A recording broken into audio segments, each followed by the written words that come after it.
Calgary, Alberta final signpost remaining on the road to the Grey Cup. Battle of Alberta, baby. Nothing like it. And the Bo Show continues. Ever since he came into the league, he's done nothing but win. Mitchell, touchdown! This guy, quarterback, just finds a way.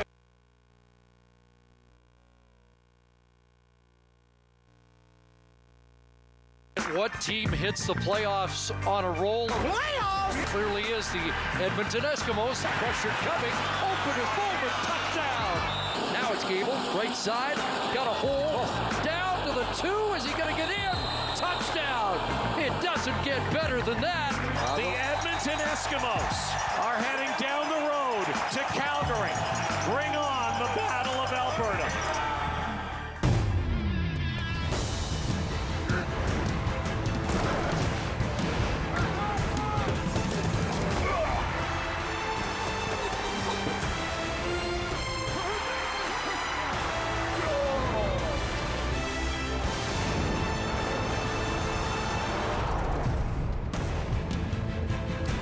Calgary, Alberta, where this has become an annual event for the 6th straight year. The Stamps are in the West Final.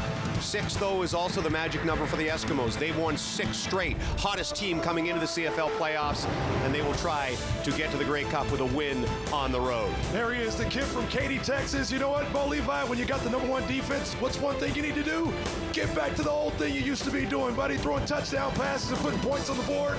With the #1 defense, it makes your job a lot easier. Mike Riley had one heck of a year, set the single-season yardage record for passing as an Edmonton Eskimo, 5,800 yards, 30 touchdowns. He's got one Grey Cup ring, looking for a second. Got some help 2/3 the way into the season by the acquisition of C.J. Gable. This guy just gets it done. The most complete back in the Canadian Football League.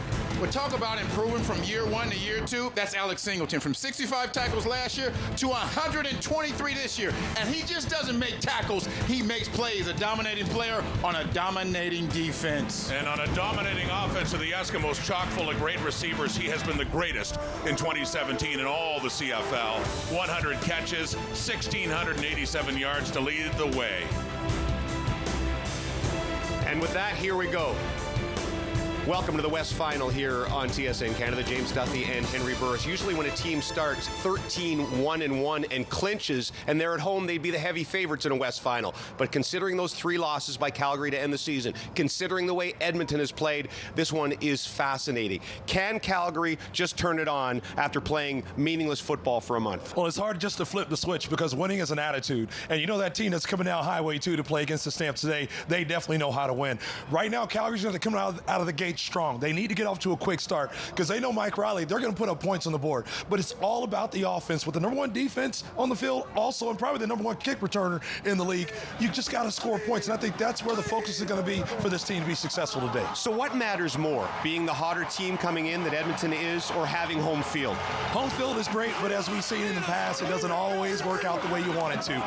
As long as you turn the lights on, you turn the cameras on, you put a football field out there for guys to play on, that's all that matters. It's all about being the hottest team at the right time, and Edmonton is that team. As you can see, the weather looks good. Let's hope we get a finish like we just had in Toronto. Rod Smith in the panel, and then Glenn Suter and Chris Cuthbert right after our national anthem.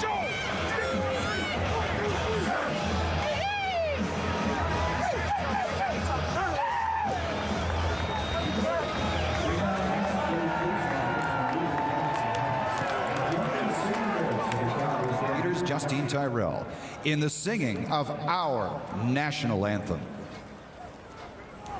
Oh, Canada, our home and native land, true patriot love in all thy sons command. With glowing hearts we see thee rise, the true north, strong and free, from far and wide, oh Canada, we stand on guard for thee. God keep our land glorious and free. Oh Canada,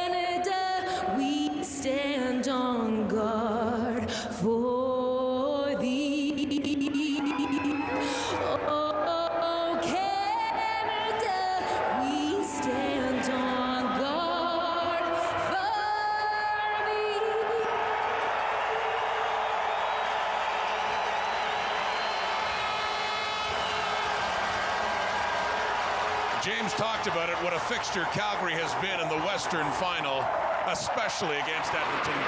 3 years ago, Bo Levi Mitchell and the Stamps won it in the West Final, went on to win the Grey Cup. He was Grey Cup MVP the next year. Mike Riley and the Eskimos got revenge. It was Riley who went on to become the Grey Cup MVP. So now there are obvious keys in this game, but there are so many others. What keys do you have in this one, Matty? Well, I think it's critical to win the line of scrimmage in the playoffs. I've said it my entire career in the Canadian Football League. Defense wins championships. We saw that in the East Final. The defense has stepped up and turnovers were created, and it dictated the football game. I can tell you, same thing's going to happen here. You win the line of scrimmage, and you win the football game. It's simple, John. I'm going to go with the challenge, nice challenge to have that Carson Walsh has, who's the offensive coordinator for the Edmonton Eskimos. He's got so many weapons, but it's all about his play calling. He's got to find ways to distribute the football evenly amongst Hazelton, Bowman, Zylstra, Walker, and Gable. Every guy in the huddle knows when that play is being called for him. He's got to spread it around. So let's listen into the coin toss now. Captains, I have the coin for today's coin toss. The league logo is heads. The team logo is tails. Edmonton, you're the visitors. What's your choice? Heads. Heads is the call. Chairman Lawson, could you do the honors, please? It's a head. Edmonton, you've won the toss. You'll defer your choice to the second half. Calgary, you have choice. You'll elect to receive in the first half. Edmonton, what end would you like to kick off from? As you are. Calgary will receive. Bring it out, gentlemen. Have a good ball game. I can't predict heads or tails. I can't predict who's going to win this game, but I can predict who Milt Stiegel's key is going to be in this one. Who was that? My guess would have been Roy Finch. Roy Finch, the returner. You remember the last two Labor Day games against Edmonton? He broke open the game with a big punt return. I think he can do that. And also, I want to see him on offense. Yeah, I know Messam is your starting tailback, but put in Roy Finch. That's a change. They don't prepare for that guy. He's shifty. He's quick. He's fast. Give that offense a change with Roy Finch. Not only on punt and kickoff returns, get him in on offense. What did I say? 350 yards total? They win this game. I was surprised that Terry Williams wasn't in the lineup. He was a scratch, a healthy scratch. And you talk about getting some punch in the backfield, which Messam has not given them the last 4 games of the season, averaging 3.2 yards a carry. I can tell you that I'm really surprised that Terry Williams is. So I'm agreeing with Bill. Get some Roy Finch in that backfield. Get some punch out of running game. And we probably don't talk enough about special teams. We just saw what a huge impact it almost had in this game. At McMahon, let's go to Chris Cuthbert and Glenn Suter. Thank you, Rod. One Alberta team goes home. The other heads to Ottawa for the 105th Grey Cup game against the Toronto Argonauts. Ready for the Western Final, the 12-6 Eskimos against the 13-4-1 Stampeders on a balmy November day at McMahon. Both quarterbacks in this one understand the importance of ball security in the playoffs. MOP finalist Mike Riley has the best TD to interception ratio in the playoffs in CFL history. Also at the controls of the number 1 offense. Bo Levi Mitchell, 3rd in the TD to interception ratio, and for the first time in weeks, he has his full complement of receivers. They're back and healthy. He hasn't thrown a pass in a game in 22 days. Dave Dickinson, the West Coach of the Year finalist, admit his team did take its foot off the gas, but are here as the host team in their 6th consecutive West Final. Jason Moss told us yesterday, it doesn't get better than a game against Calgary for the chance to go to the Grey Cup game. 39-32, Edmonton beat Winnipeg in the West Semi. Eskimos won the toss, defer, and Hugh O'Neill has it on the tee. 6 degrees and kickoff for the West Final here in Calgary. And it is Roy Finch on the return. Little juke to the outside and is angled out around the 35-yard line. Bo Levi Mitchell mentioned to us yesterday that he likes the fact that people have their doubts, takes a chip on his shoulder along with his offense out onto the field. He didn't play the last game of the regular season, but in his last 2 starts, the numbers were down. So the question is, can a team that locked up first place in the division and cruised for 3 games, flip the switch on in this one this afternoon and get that offense rolling. They won 39-18, 25-22 in the Labor Day set of games. Calgary starts at the 36-yard line to Messam, cut down on a terrific play by Adam Konar, who was one of the stars on defense last week in the West Semi. It's a loss of 5. Yeah, 8 tackles for Konar, and he just shot the gap, read the play, and he just steps up and catches Jerome Messam in the backfield in the first down. Great play by Adam Konar. Third-year man out of Calgary, the Dinos. He had 8 tackles and 5 knockdowns last week against the Bombers. So passing down, 2nd and 15, some early movement, and the play does not get off.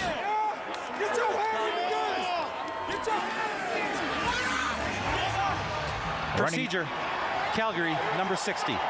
5-yard penalty, remains 2nd down. That's Shane Bergman just back in the lineup at left guard. Let's set that offense for you. Yeah, absolutely. And one of the guys that we've highlighted here this afternoon, Marquay McDaniel, is back and healthy. Probably could have played the last game of the regular season. Decided to rest him. And you take a look up front. Nominee for outstanding lineman is Ucombre Williams in the middle, and they get maybe their best run blocker back in Shane Bergman. Well, 2nd and 20, a crosser here. And Konar makes another tackle on the catch by Kamar Jordan that will be well short of the first down. A 13-yard pickup and a 2 and out for the Stamps to start the game. Yeah, but full complement of receivers back in the lineup for Bo Levi Mitchell. He's got Kamar Jordan and Tavares Daniels back for the last couple of games, and then the big one may be Marquay McDaniel, especially on 2nd down. Jamil Smith drops back for Edmonton. Rob Maver will have the wind at his back in this first quarter. Not a substantial breeze, although we're expecting it to pick up as the game wears on.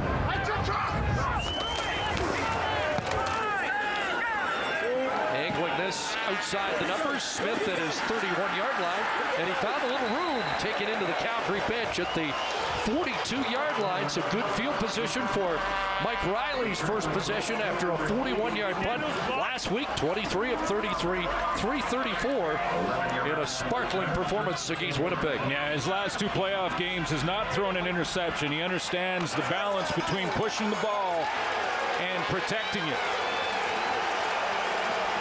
So number 1 in offensive touchdowns, number 1 in yards passing, number 1 in first downs produced. And 4 great receivers to look for. And out of the backfield, it's Corey Watson, who wouldn't necessarily be one of those 4, but that shows you the depth of this Edmonton offense right away. It's a 20-yard pickup for Corey Watson. Well, and maybe the unsung hero last week in the semifinal with a big play on the teams. Corey Watson starts in the backfield here. He gets up to the line of scrimmage, then he's going to hit the flat, just hit right to the sideline. The read takes Mike Riley to his Canadian receiver. Watson a hero on the teams last week as he made the tackle on a 3rd down gamble by the Bombers. They fake the end around to Walker. Riley takes a hit but gets it to Bowman.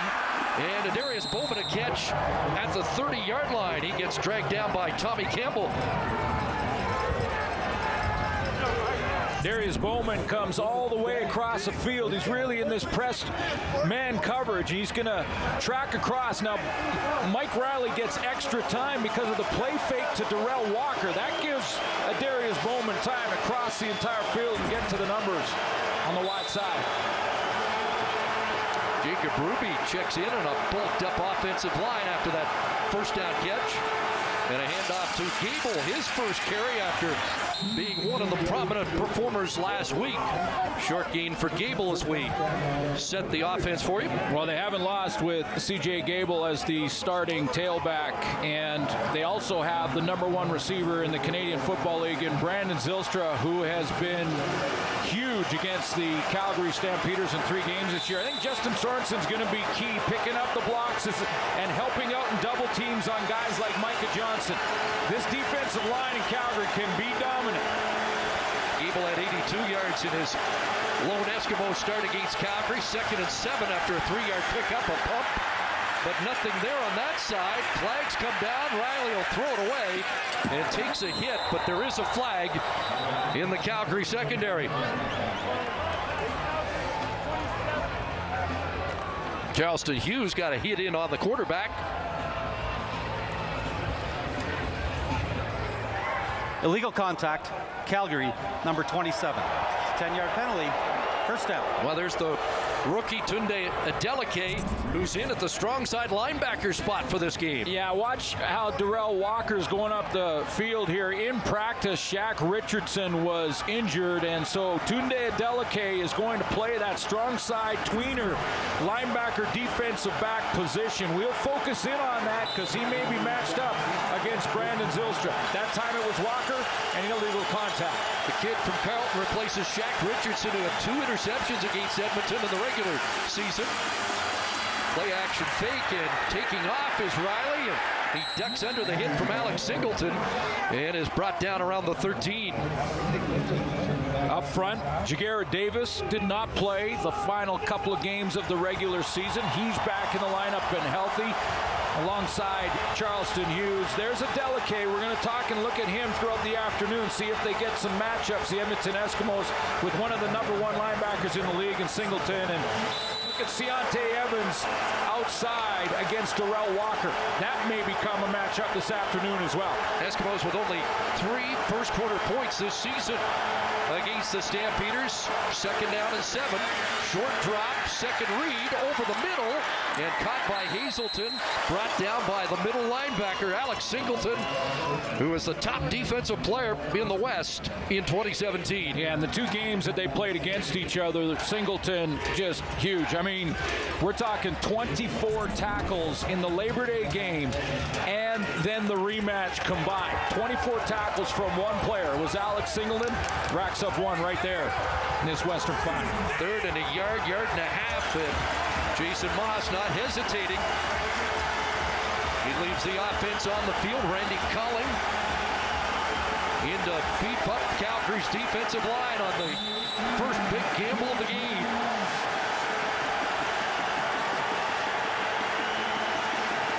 Gable the handoff, kicks it right side. C.J. Gable, touchdown. Oh, he's been a difference maker. Looked like he was caught for a loss in the backfield. But great backs make things happen when the blocking schemes break down. And look at the jump cut by C.J. Gable to bounce it outside and not only get the first, but get the first touchdown of this final. It was 3rd and a yard and a half. He gets 8 and a touchdown, and the Eskimos rolling early as they did a week ago, scoring on their first possession.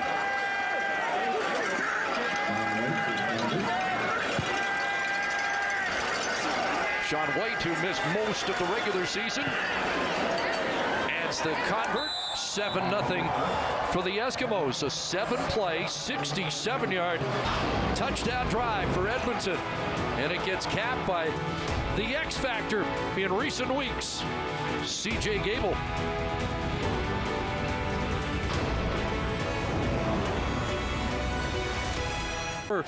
In Edmonton, and celebrating that touchdown run for C.J. Gable. Great jump cut for Gable to get him outside, but boy, did he get help from his tight end, 11-year veteran Calvin McCarty. Stamp's second possession starts at the 31.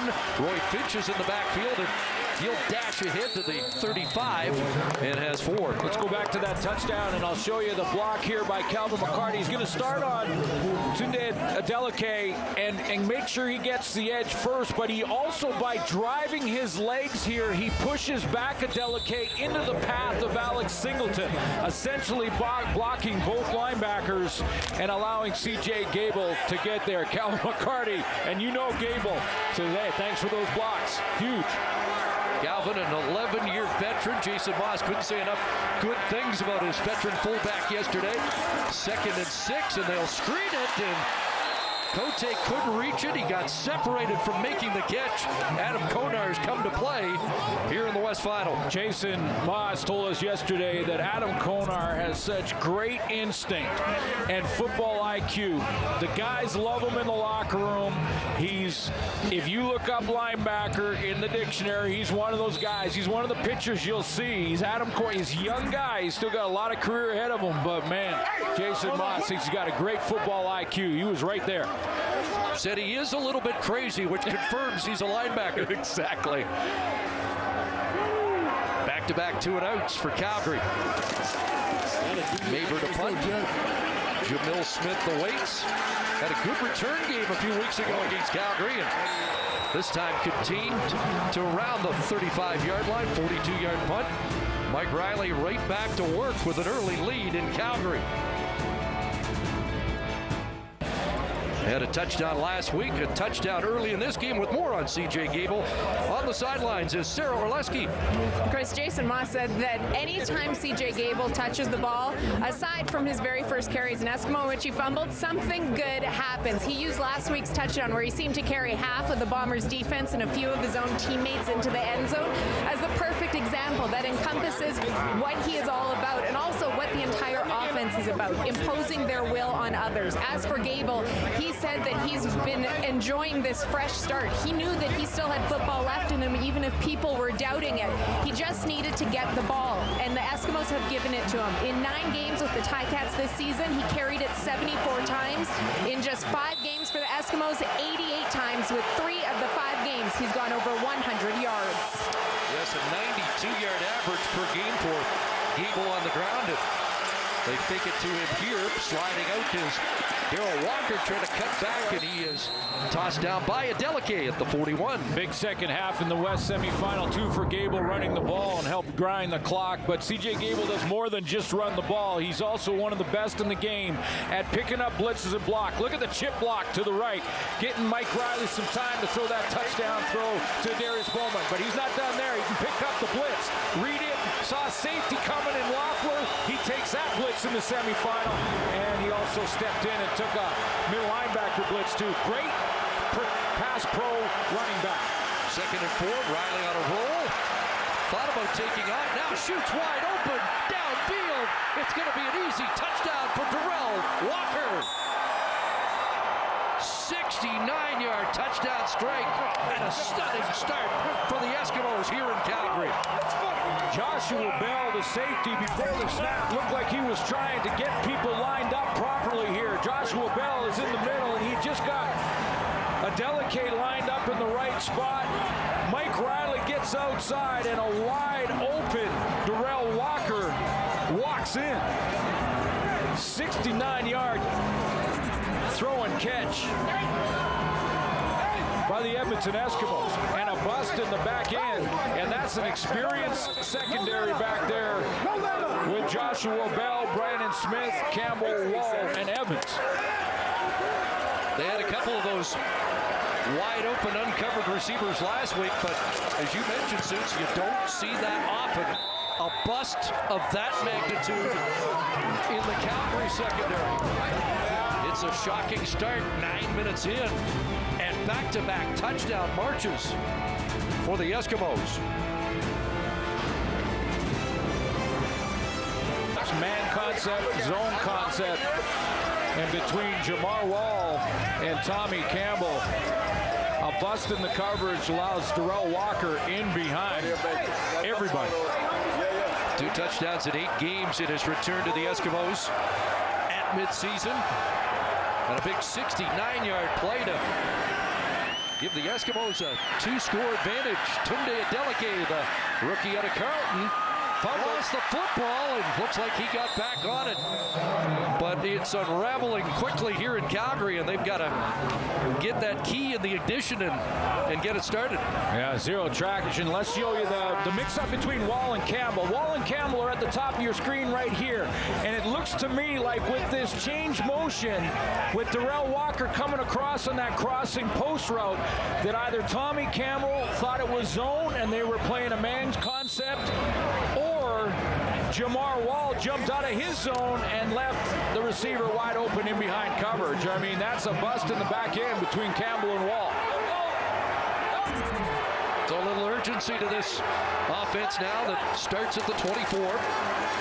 Mitchell looking to throw, dumps it off underneath, and a catch for Cote, the fullback, in his 12th Canadian Football League playoff game. Well, we talk a lot about the interior of the Eskimo defensive line, but maybe the key in this one this afternoon will be those ends, whether they're run stopping or getting after Bull Levi Mitchell. Ladler's their playmaker in the linebacking core, although we've seen a couple from Konar already. And different safety, Koshi Mwamba. 2nd and 1 of the sweep to Jordan, who gets upended at the end of the play by the safety, Koshi Mwamba, but a big run for Kamar Jordan for the initial Calgary first down.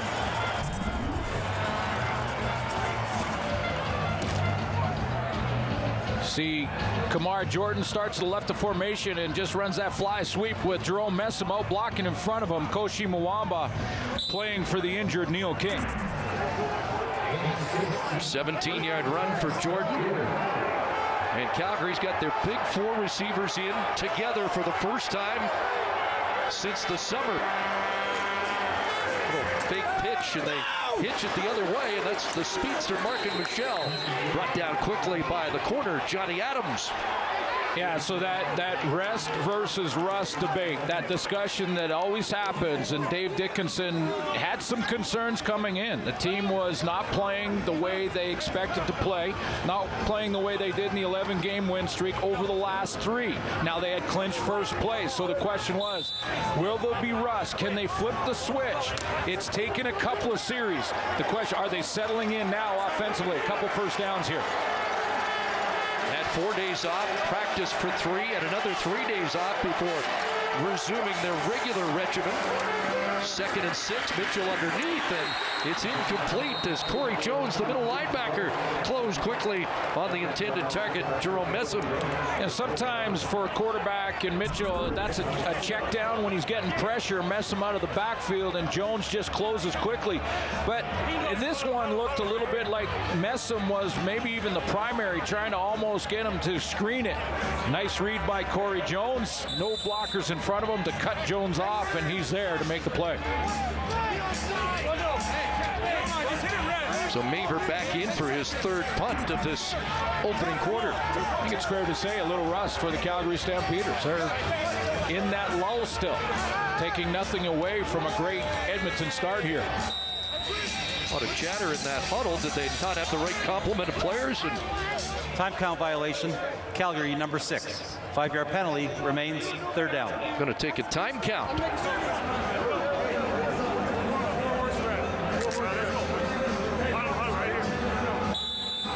Didn't look like they had anybody run on at the end of that, but they're ready to go now. Jamil Smith waits around the 15. Flags are still at the moment.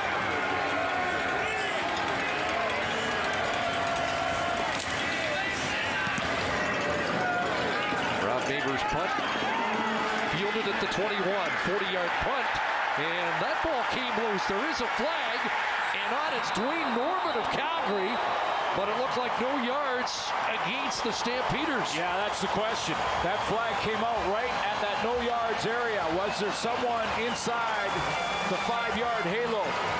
Was it Milanovic Leiter in that area? No yards, Calgary, number 34. 15-yard penalty, 1st down, Edmonton. It was in a break for the Eskimos. Let's take a look. Ball coming down now. Any Calgary Stampeders inside? You got a couple right there. I'd say that's very close, around 4. But it's a 5-yard halo all the way around the returner. By the letter of the law, it is a no yards call. And a team that doesn't commit many penalties, 3rd in the league in that department. Eskimos were 8th, but have cut their penalty total substantially in the second half of the season. At the 35, Mike Riley back to work out of the backfield. He'll swing at the Gable, who was tracked there well and brought down by the weak side linebacker, Jameer Thurman. Well, he doesn't have a catch yet this afternoon, but Brandon Zylstra led the league in yards and has been dynamite against Calgary. 415 yards and 22 catches in 3 games versus the Calgary Stampeders. Now, if Calgary defensively tries to double him and try and take him out of the game, they're not doing that yet, but if they try to do that, there's a lot of weapons for Mike Riley to choose from. 2 touchdowns, 9 second down conversion catches for Zylstra head-to-head against Calgary. 2nd and 7. Riley to the sidelines, batted down and incomplete. Micah Johnson, the all-star defensive tackle, got a mid on it. And the Stamps defense gets the job done for the first time today. Well, that's a confidence builder. After the first 2 series being down 14-0, the best defense in the league was reeling a little bit. And watch, Micah Johnson steps outside on Colin Kelly. Doesn't get upfield, but is there to knock it down. Ball rattled off Colin Kelly, almost back in the hands of Micah Johnson. So O'Neill to punt. Roy Finch, who has returned punts for touchdowns against Edmonton in consecutive Labor Day games, has this one at his 15. That's a 56-yard boot, but here goes Finch. And Roy Finch brings it back across the 35. Alex Hoffman-Ellis, the tackle. Good crowd here at McMahon. And we can see green and gold in that crowd as well on maybe the best day I can remember for a Western Final. Just fantastic weather. Footing not an issue. We're in the plus category. It's supposed to get to -16 here in Calgary tomorrow. So we found the window in the weather. Beautiful afternoon here. And if you're scoring at home, the window is open. It wasn't 2 weeks ago in a -20 wind chill. We gave it the no moss a couple of weeks ago when Calgary met Winnipeg in the season finale. Faked to Messam, and a slant pattern caught by Kamar Jordan. Brought down quickly by Forrest Hightower.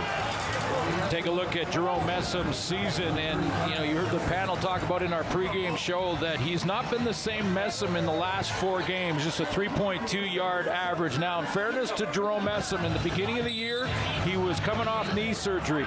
At the end of the year, he was also banged up and nicked. He told me yesterday this is as healthy as he's been all season, and he's ready to carry the football this afternoon. Finch is in. They'll pitch it to him off the right side. The speedster Roy Finch into Eskimo territory for the first time at a first down. Stampeders at the Eskimo 47.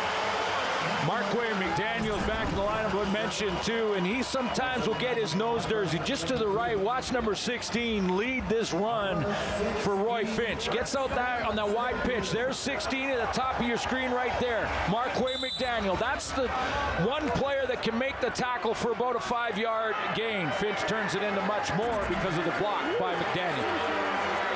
Late stages first quarter. Messam back in for Finch.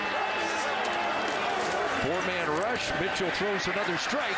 Has another first down as he goes back to Kamar Jordan on the final play of the opening quarter. So there's a little bit of traction for the Stampeders on their last possession of the opening 15 minutes. But the Eskimos come out of the gate in a hurry with consecutive touchdowns. Gable first, and then Mike Riley to Darrell Walker, 14-0 after 1 quarter. Against Edmonton, Calgary have been front runners, but not today. Great start by Edmonton, but there's no question Calgary facing a little rust after kind of putting it in cruise control for the last 3 weeks of the regular season. However, their #1 defense gave up 2 early touchdowns, got a stop in their last series. Bo Levi Mitchell in the first 2 offensive series of this game was 2-0. In the last series, he's got 3 first downs. So I think this Calgary Stampeders starting to settle in.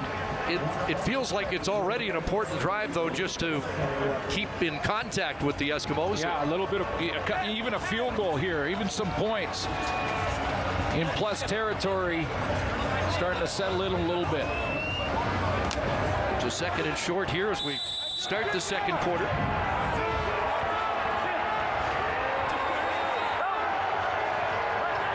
Stampeders 1 for 4 in second down conversions.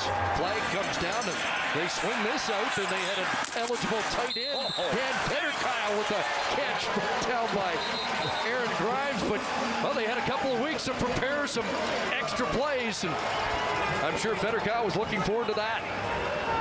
Petterkyle just eligible on this one, sneaks out, obviously not going to be counted or covered by the Edmonton secondary or linebacking core. 16-yard gain, but how about the end of it?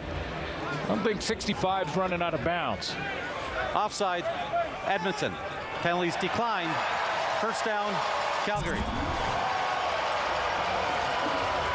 Watch this little outcut from Petterkyle, number 65.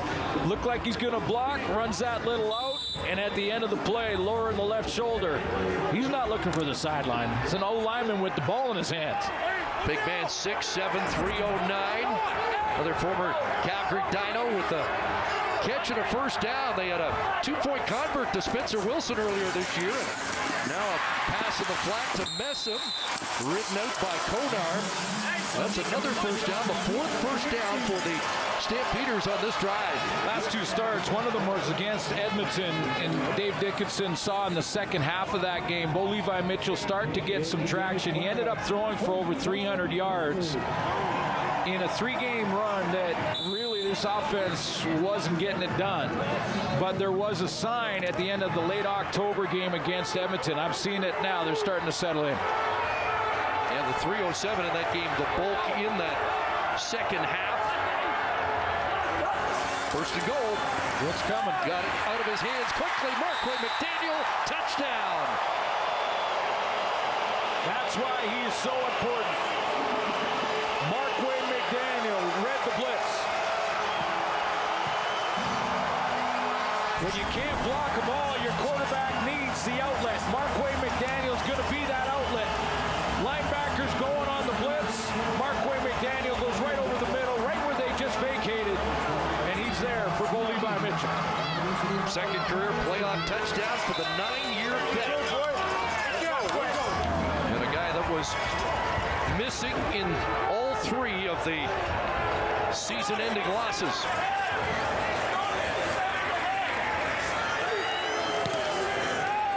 Convert from Paredes. 6 plays, 63 yards. Markway McDaniel caps it. For the Stampeders cut the Eskimo lead in half on that 10-yard McDaniel touchdown.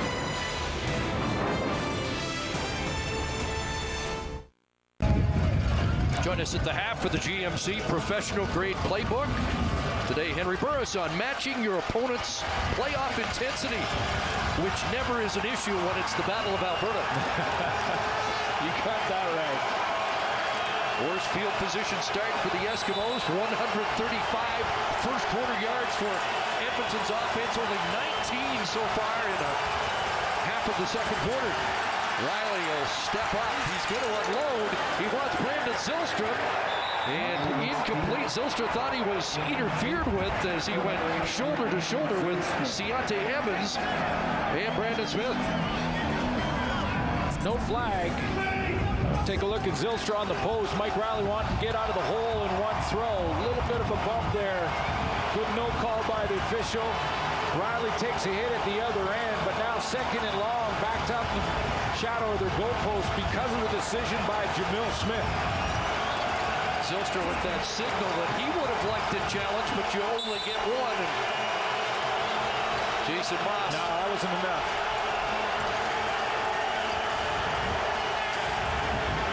McMahon calling for a defensive stop here on 2nd and 10. Short drop gun and through the hands of Bowman in first down territory. He had enough if he just caught it and got tackled there. Darius Bowman, throughout his career, has 1 or 2 of these in a game and then he'll put up 350. He got it out of the way early, at least for Edmonton fans.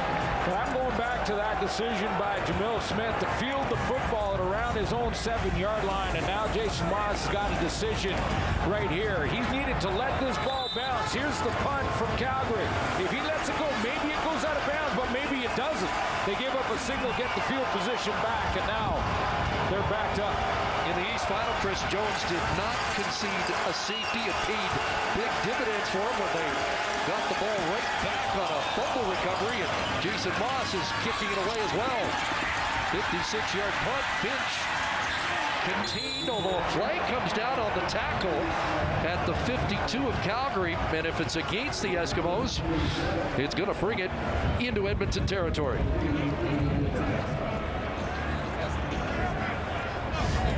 Major foul, face mask, Edmonton, number 37.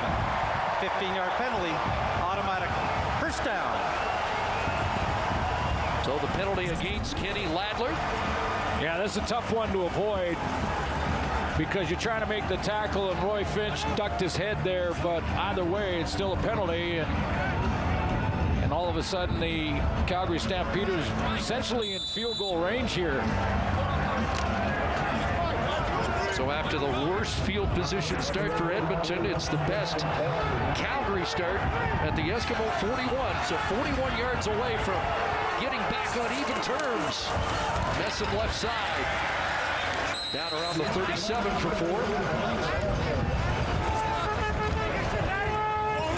Well, the playoff edition of CFL Fantasy Football presented by AFG is here. Visit cflfantasy.tsn.ca to pick your team of 6 players and a defense to start competing today. Presented by AGF.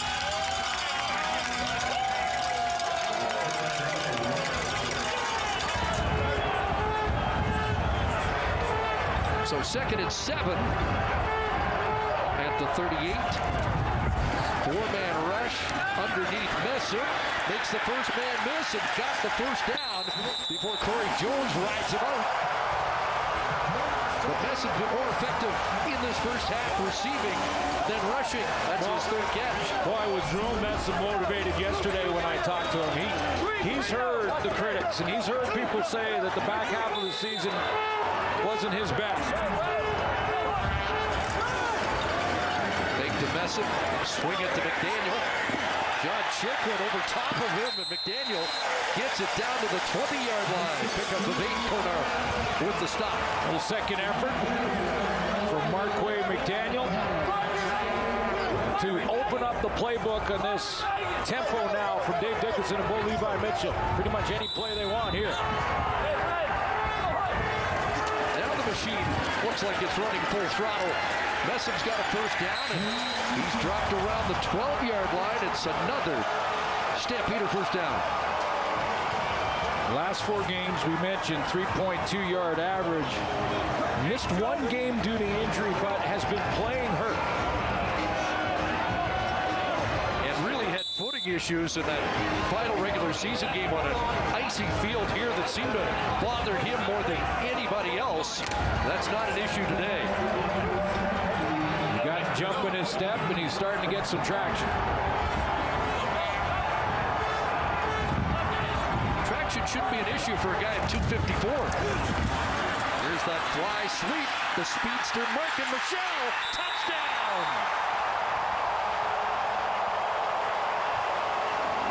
A 13-yard run, and the Stampeders are conquered away from getting even.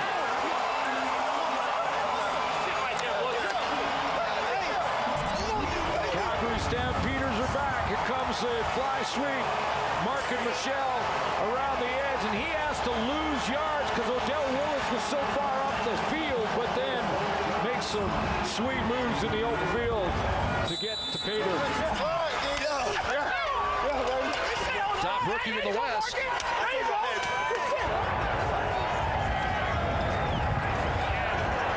And after dominating the opening quarter, Jason Moss has seen the lead slip away, and the game is tied.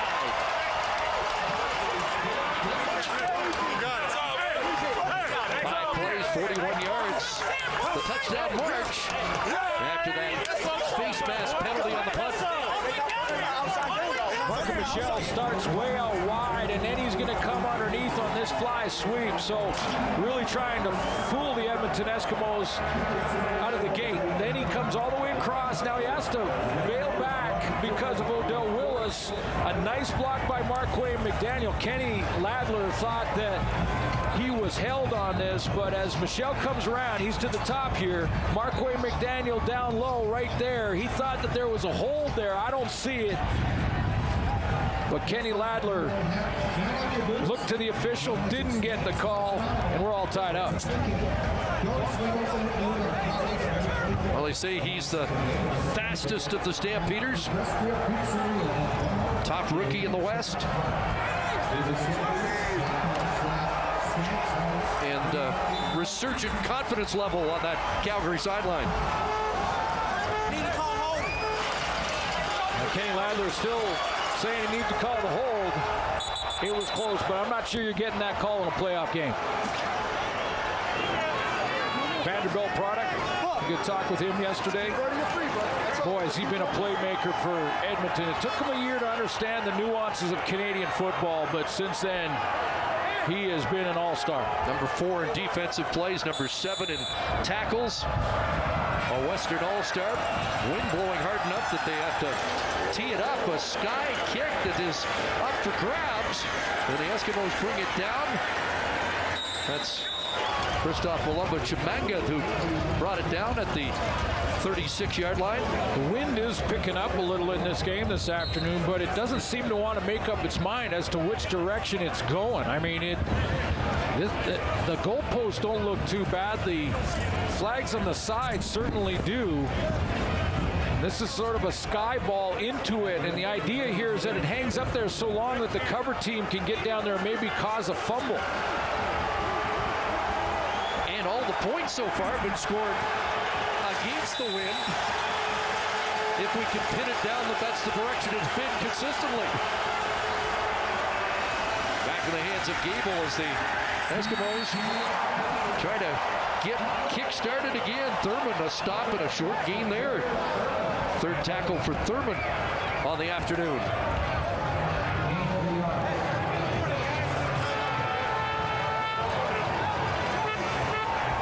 Gable 5 carries, 15 yards. He's been contained so far.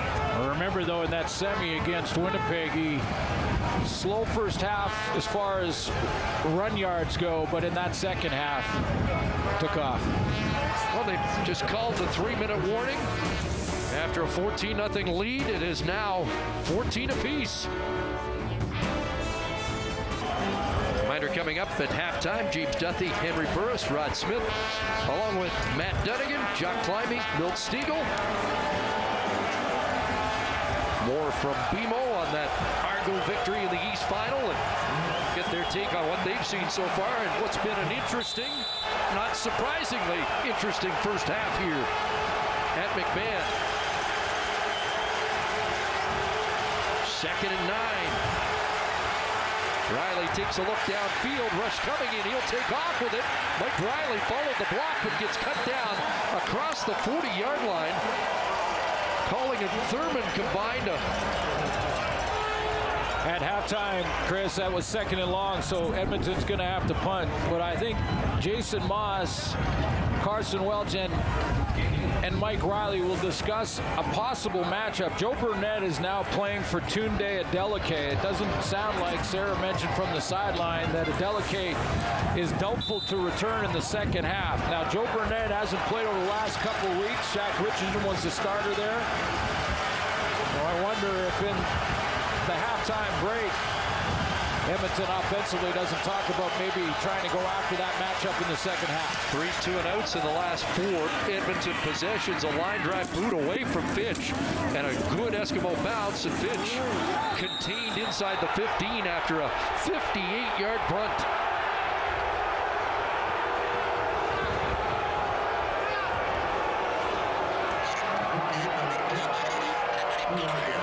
Slow first quarter, first 2 series, 2-and-out for Bo Levi Mitchell. But since then, he's found that traction. 12 of 16, 116 yards, has a touchdown throw to Marquay McDaniel.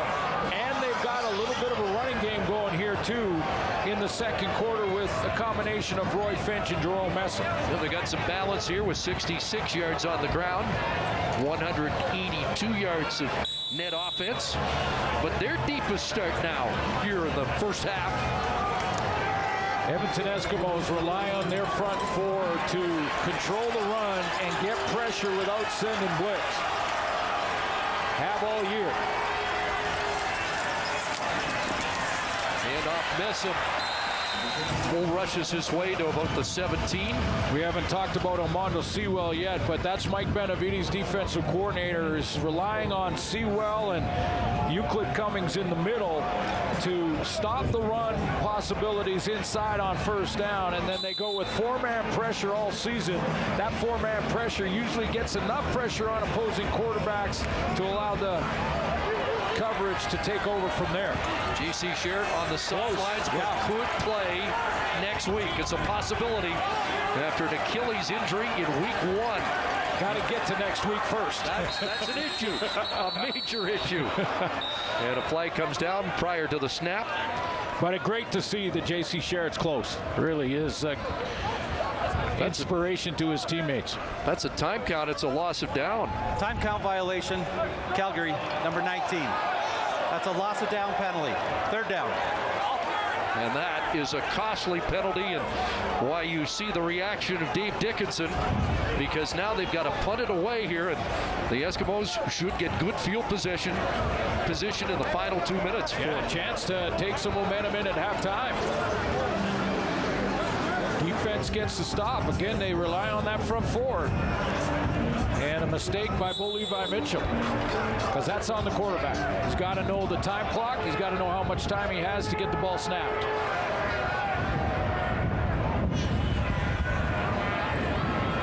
Jamil Smith, the weights around the Edmonton 47.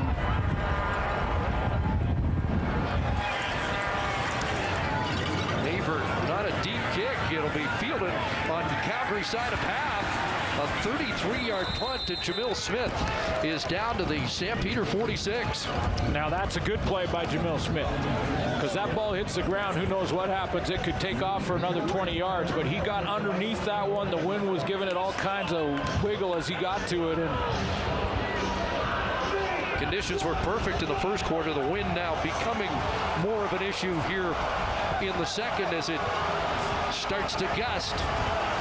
Weather system will be coming in later tonight.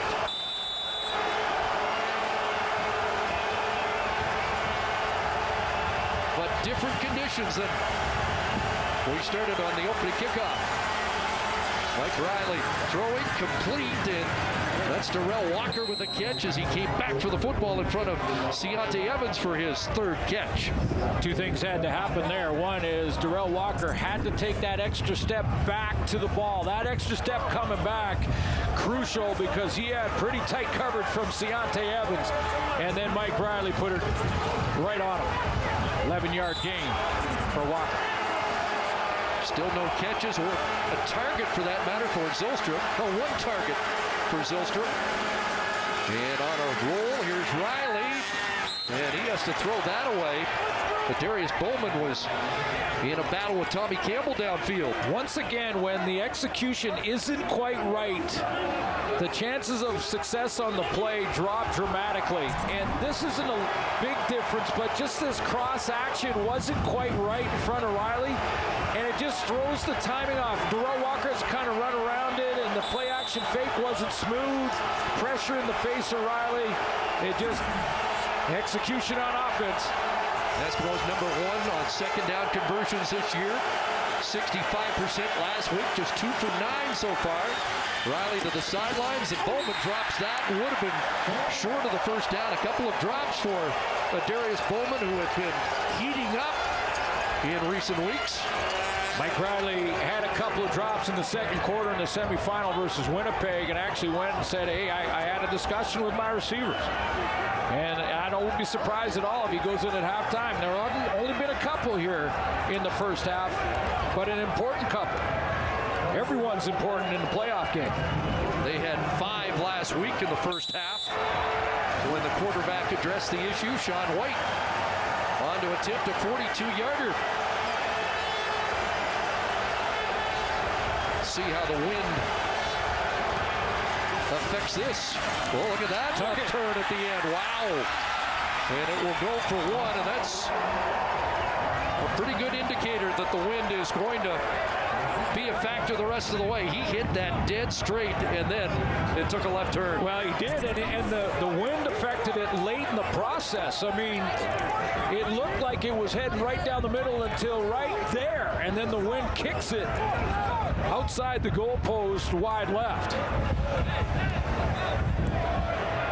I mean, what I'm saying is hard for Sean White to play the wind if it's going to affect the kick that late in the process. So it breaks the tie. Stampeders get one last possession, 66 seconds remaining, first half, and the ball at their 35. Four-man rush inside for Jordan, who makes the catch and is tagged down there by Johnny Adams at the 43. It's an 8-yard gain. Fourth catch for Kamar Jordan. We may have to batten down the hatches at halftime.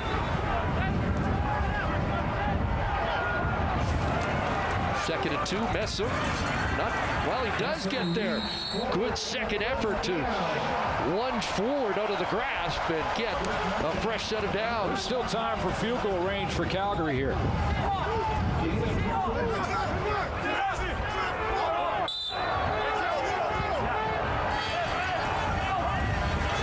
First down, 45-yard line.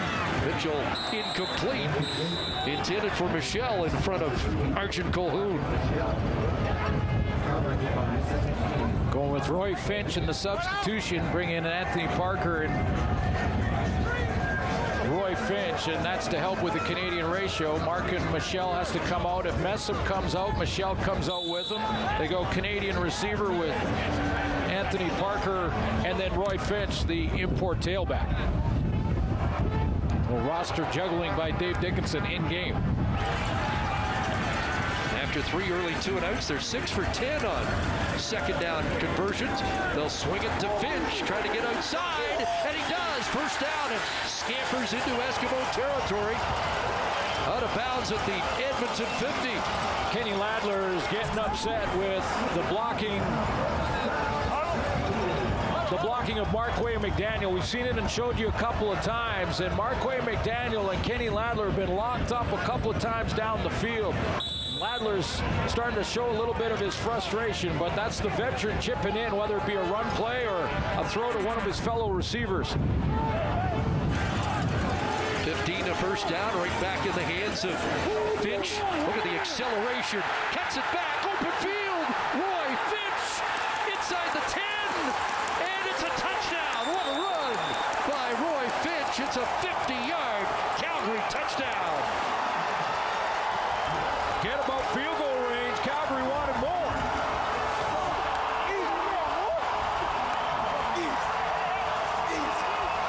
Huge block by Randy Richards is going to get things started, but watch the running ability and the vision from Roy Finch. Cut back to the middle of the field and gets against the flow and all the pursuit angles of the Edmonton Eskimos. Then it's just pure speed to outrun the angles.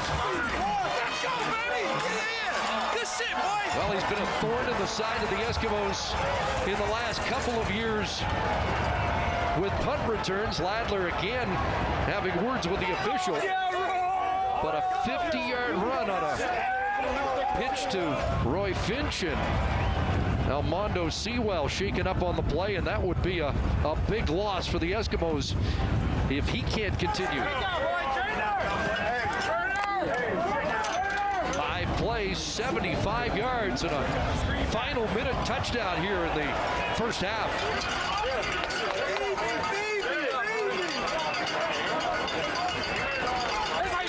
Dave Dickinson looked at Terry Williams, Dominic Williams, thinking about getting more speed in the backfield as a compliment to Messam. He ended up going with Finch, and what a call it's been.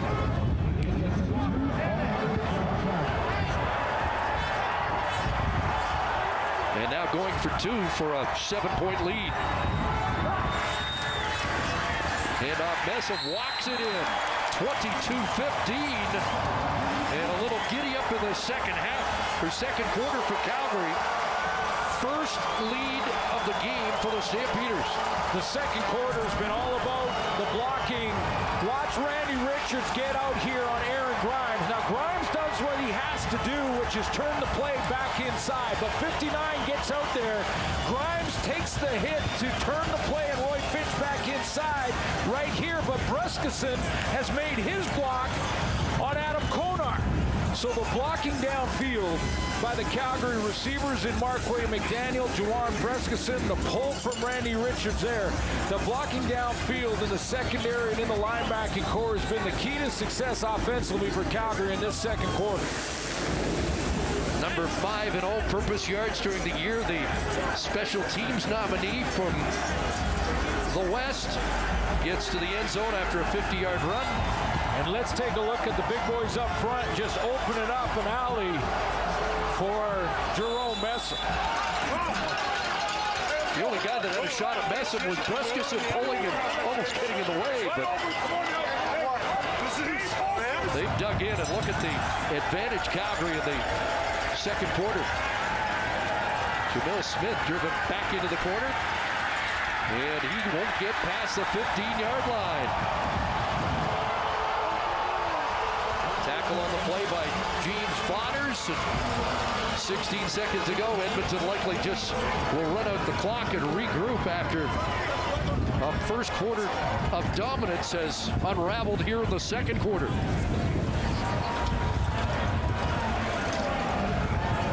Discussion at halftime for Edmonton. Where are they going with the football in the matchup? C.J. Gable can't give up on him in the second half because right now Calgary's not biting at the play action on Gable because he wasn't established. Didn't get him going in the first half. We thought that too many men penalty might be costly against Calgary in the late stages of the first half.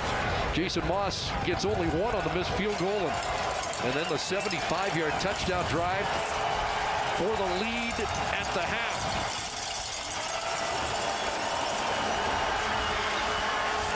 And the Stampeders have a little swagger back. And a lead at the half on that explosive Roy Finch 50-yard touchdown romp in the final minute. 22-15 Calgary, halftime. Let's join James Duthie. Set for the second half of this 2017 Western Final, and the right to move on to the Grey Cup against the Toronto Argonauts. A 7-point Calgary lead. Before we kick it off, let's go down to the sideline. Sarah's with Darrell Walker. Darrell, this Eskimos team was able to jump out to that early lead in the first quarter. How do you get some of that momentum back? Just come out and executing. You know, it's all about execution today. You know, making the plays that they give us. Whatever they give us, we take whatever they give us. So just come out here executing and doing everything we did during the week. You know, executing the game plan that the coaches put in for us.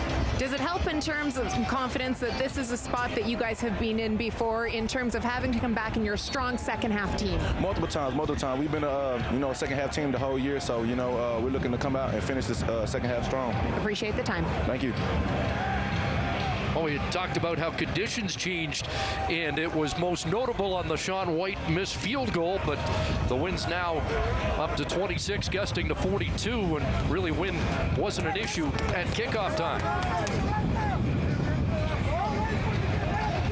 So a dramatic change in the weather and the momentum in this football game. The Eskimos with only 30 yards of offense in the second quarter. Can't abandon C.J. Gable early here.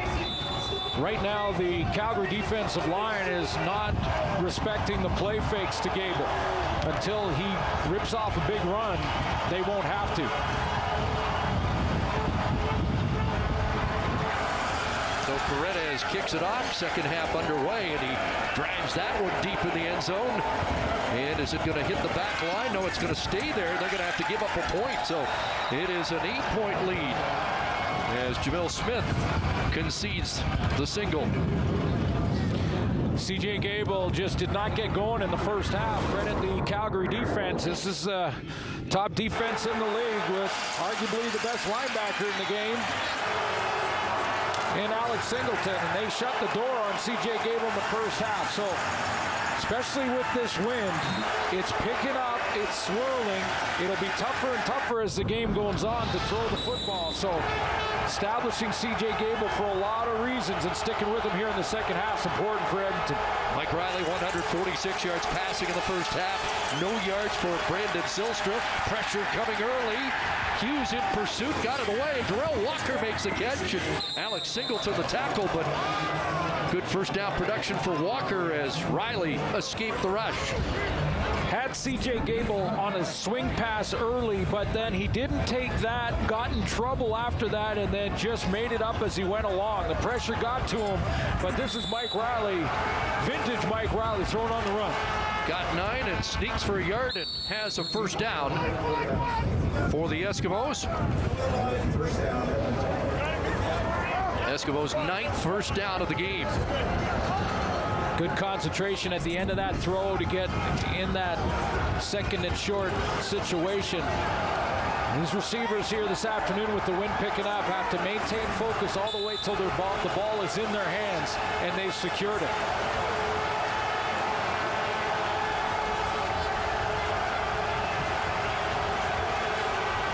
First and 10, the counter to Gable with a block. And C.J. Gable across midfield has a first down with his best run. Boy, that's the type of run, and that's not one that's, plus 30. That's the type of run, though, that will automatically make the defensive lineman now respect play fakes. And out around the edge there is Colin Kelly making a nice block on the safety, Joshua Bell. Had only 16 first half yards against Winnipeg, 11 carries, 91 yards, and 2 touchdowns in the second half against the Bombers. In fact, he had 67 fourth-quarter yards. Pressure coming. Riley gets out of there and gets inside the 50 and has 4 to 5 when it looked like he might get stopped for a loss. That's the spy game. Alex Singleton, 151 defensive plays. Great feature on Singleton in our pregame. Check out tsn.ca to see that and who really inspires him. But Devon Claybrooks has got him lined up so that if Riley tries to run, it's Singleton that tracks him down, almost like a spy technique at that middle linebacker spot. 2nd and 6. Short drop, nobody there. Third read is Zylstra, and his first catch is a first down to the Calgary 40-yard line. Pocket slowly collapsing again, but watch Zylstra on his first catch in a zone concept. Campbell gets picked off right there. And then recovers. Excuse me, that was man-to-man defense. He just got rubbed. Got the pick and couldn't cross with Zylstra. Had 6 second down conversion catches. We've got an injury to Tommy Campbell, and that could be devastating for the Stampeders. An all-star on the corner and a right ankle issue for him. And again, Tunde Adeleke already out of the game in the first half. So while Campbell gets attention, we will step out. The Eskimos driving early third quarter. The 2017 MLS Cup playoffs continue Tuesday. Toronto FC kicks off against Columbus, Leg 1 of the Eastern Conference Final. Coverage begins at 7:30 Eastern, 4:30 Pacific across the TSN network. This might be a way that Jason Moss and Carson Welch gets Zylstra involved in the offense. That little rub play there from Vidal Hazelton.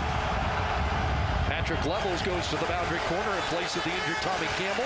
Here's C.J. Gable spun off first contact to the 36. About 3 to 4. Singleton and Jagarrett Davis converged on him. Positive drive for Edmonton out of the gate here at halftime. They lost all the momentum on that last score by Roy Finch. Had to go in at halftime, make some adjustments, but think about that momentum switch. This is a positive drive in field goal range, although the wind is challenging. Need to get a little closer. You might not want to leave it to a last-second field goal today. 2nd and 6, 7th play of the drive, and a good catch by Hazelton. Strong hands that end at the 20. What a catch. Strong hands, didn't use his body, pulled it down, and that window was tiny. 16-yard gain. Now, Mike Riley, to beat the wind, he guns it in there. But watch how close Joshua Bell is to that football, and Hazelton stabs it. So the second trip to the red zone, they were 4 for 10 against Calgary in the regular season, 1 for 1 on the day. First down at the 20. Fake to Gable, Riley the other way, and he's going to get dropped for a loss.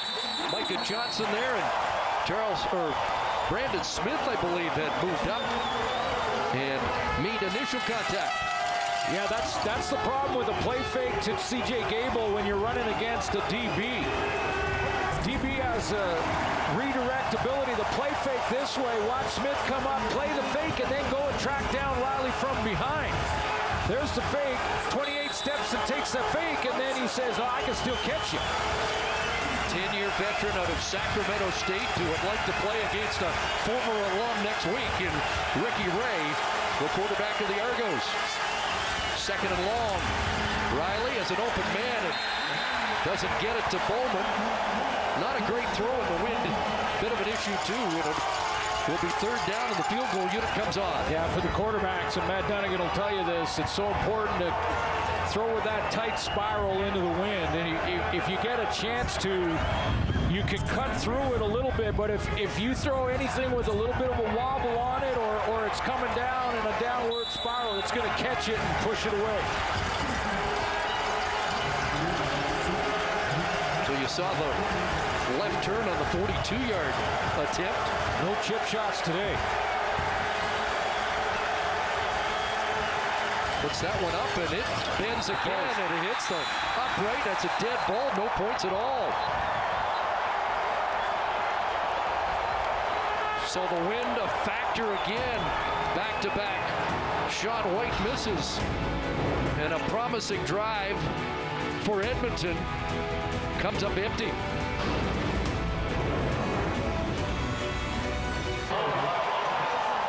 Marquay McDaniel at halftime with Sarah talked about the turnaround in the second quarter and everyone doing their job. And I think blocking downfield has been key. Marquay at the top of your screen on the fly sweep to Marquay Michelle.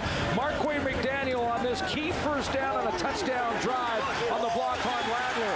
And then that rubs off onto the young kids, and Juwan Breskeson says, okay, blocking downfield for your running backs or your receivers key. That was the Roy Finch touchdown.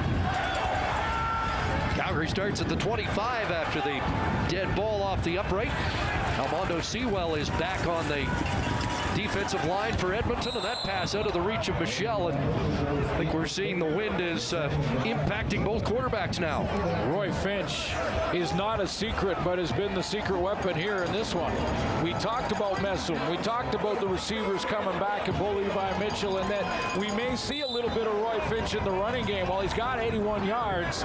Plus, when you look at all-purpose in the return game, he's racking them up today. More yards for Finch in the first half, all-purpose than the Eskimos had on offense. 2nd and 10. Chris Edwards, an extra DB in the green and gold secondary. A pump from Mitchell, and he'll dump it down for Messam. Konar, first contact. Messam trying to crawl an extra yard, and he's going to be a yard short of the first down. Got a decent spot here, and enough for Dave Dickinson to consider a third down gamble.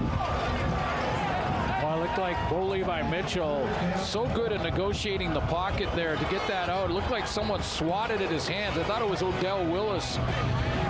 Just kept his eyes downfield, saw Messam, and giving himself.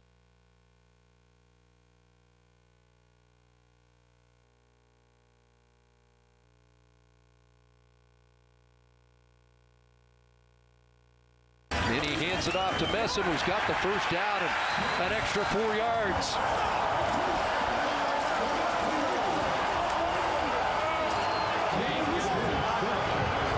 First down, Calgary.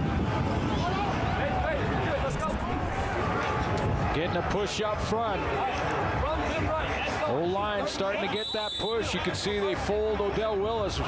Willis gave up his body to try and create a pile, but Messam bounced outside that pile. Huge disparity in rushing yards. Big advantage Calgary so far. First and 10 to the wide side of the field. Incomplete. Tavares Daniels, the intended target, still looking for his first catch of the day. The wide throws are difficult, but this wind gusting and swirling is affecting those wide throws. That's a long 45-yard throw to the outside, and you have to be precise on it. On an outcut, if you're behind, it can go the other way in a hurry. So for both quarterbacks, they're trying to struggle with that challenge to handle this wind. So second and 10. Here comes the rush. Mitchell's got an open receiver, and Kamar Jordan has it all the way down inside the 20-yard line, and finally dropped at the 18. You know, it's one thing to disguise a blitz, but it's another to hold that disguise too long. Corey Jones here is going to go on the blitz, and Konar's going to come outside, but it takes too long. They hesitate a little bit too long with it. Corey Jones does, and now Bo Levi Mitchell has a chance to go down the seam on Aaron Grimes, a 51-yard throw and catch. So the second explosion play for the Stampeders, a 50-yard run by Finch in the first half. Now Jordan for 51, and they're back in the red zone.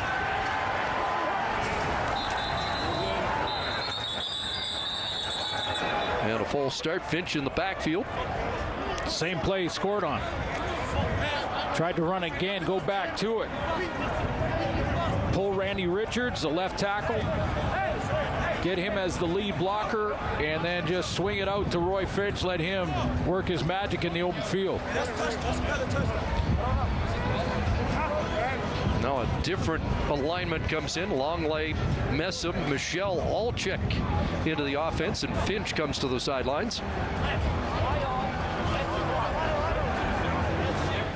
With the timer, please reset the game clock to 6 minutes and 50 seconds. 6:50. So apparently play hadn't been whistled in. No penalty, no play. First and 10.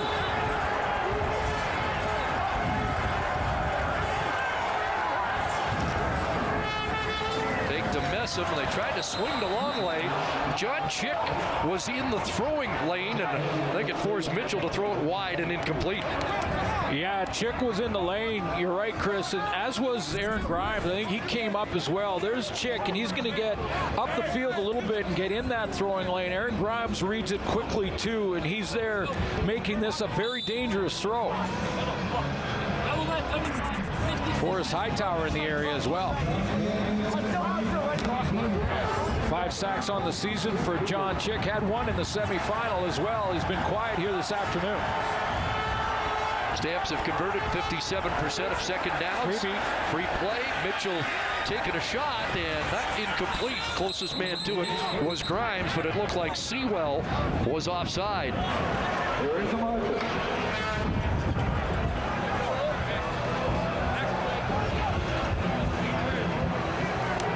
Offside. Edmonton, number 90. 5-yard penalty. Repeat, second down. Heads up by Ucombre Williams, though, to snap it. This is their nominee for outstanding lineman this year. 34, wide paint. Saw Mondo Sewell jump into the neutral zone and snapped it immediately. Sewell could have gotten back if Ucombre didn't snap it. So second and 5. Sewell to the sidelines. Cummings and Bowers are the tackles, and a big hole up the middle without Sewell. And Messam to the end zone. Touchdown. The Messam Express is back. Boy, that looked an awful lot like the Gable touchdown last week in Winnipeg. Lead blockers out front. Messam does the heavy lifting down near the goal line. Good block by Williams. Fader Kyle out there as well, and then it's all Messam. Run through the final 2 tacklers. jump on the Messam train again. He told the assembled media yesterday, we will be productive rushing the football, and he's been true to his word. 7 plays, 85 yards. The big one, that 50-yarder to Kamar Jordan. And the convert is good, and it's now 30-15. The Stamps on a 30-1 run, and Messam on a run to pay dirt.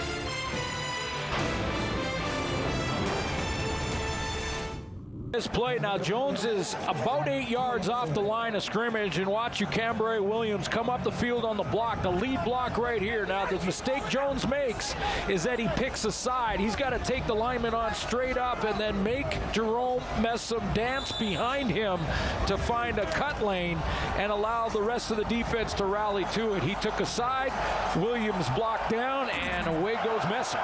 Stampeders have scored touchdowns on 4 of their last 5 possessions. 3 of them rushing touchdowns. Jamil Smith flying across the 25, busts a tackle, and a few extra yards up near the 40-yard line. But it's go time now for the Eskimos after Jerome Messam gives Calgary a 2-score lead.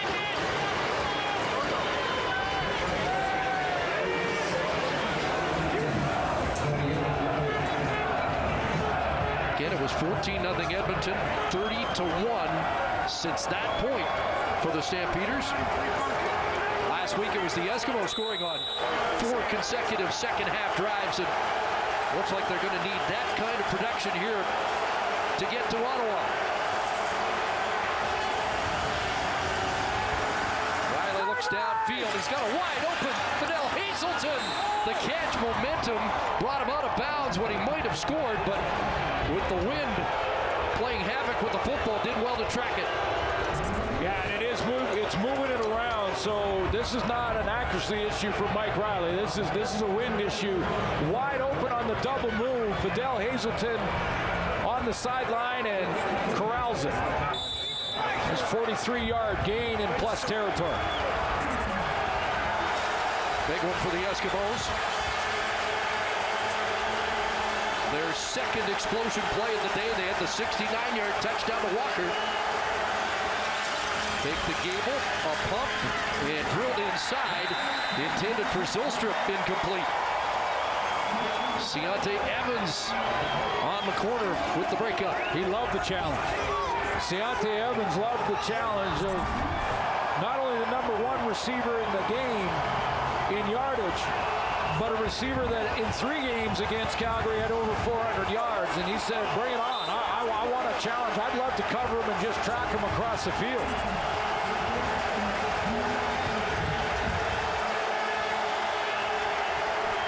Second and 10 from the 27. Riley steps up, end zone toss, looking for Watson, incomplete. 2 receivers in the same area. Tommy Campbell back in there defensively, but Watson and Bowman were both in the vicinity. Boy, and I thought Mike Riley had lots of room to run here.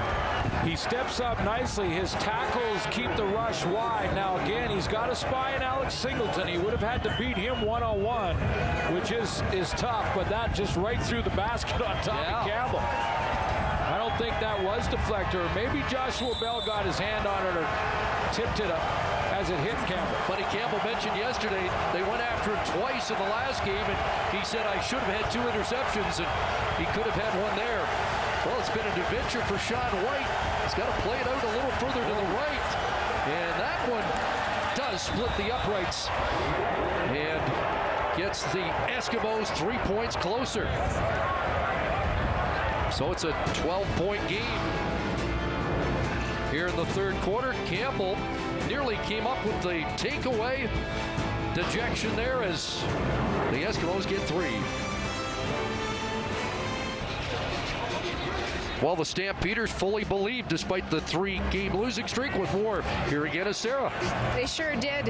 Everyone kept asking them about the way that the regular season ended, but they were able to downplay it. And so there was also a benefit, they thought, to maybe not being the heavy favorites. It's a position that so many of them have never been in before. You think about last season, a 15-2-1 record. Dave Dickinson said that maybe coming in not as the heavy favorites would be different for them. It can be a heavy weight to bear. They started to believe maybe their own press clippings a little bit. Bo Levi Mitchell saying that he's noticed a renewed focus, drive, and mindset amongst this team, that they need to be able to be the one to make the play. They're not going to rely on others.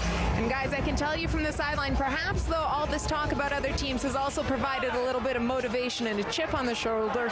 Jerome Messam, when he came off after that last touchdown, was quite animated about how all anyone has wanted to talk about over the last 4 weeks has been CJ Gable. He'll give them something else to talk about tonight. He has indeed. Stamps with the ball, Messam the carry. The big guy is going to emphasize the point, isn't he? Across midfield into Eskimo territory, and a little look to the green and gold bench after a 25-yard run. Well, he's got that acceleration back, and that's the difference. You add the speed, the foot speed to Jerome Messam. If he's injured and doesn't have this foot speed, then 260 becomes a slow 260 and just a big target for defenders. But when he's got that foot speed back, then 260 becomes a weapon, and he's shown it in this one. Led the league most of the season in rushing until he tailed off at the end and finished third. 9 carries, 60 yards, and a touchdown for Messam so far. First down at the Eskimo 50. The hitch will get close to 5.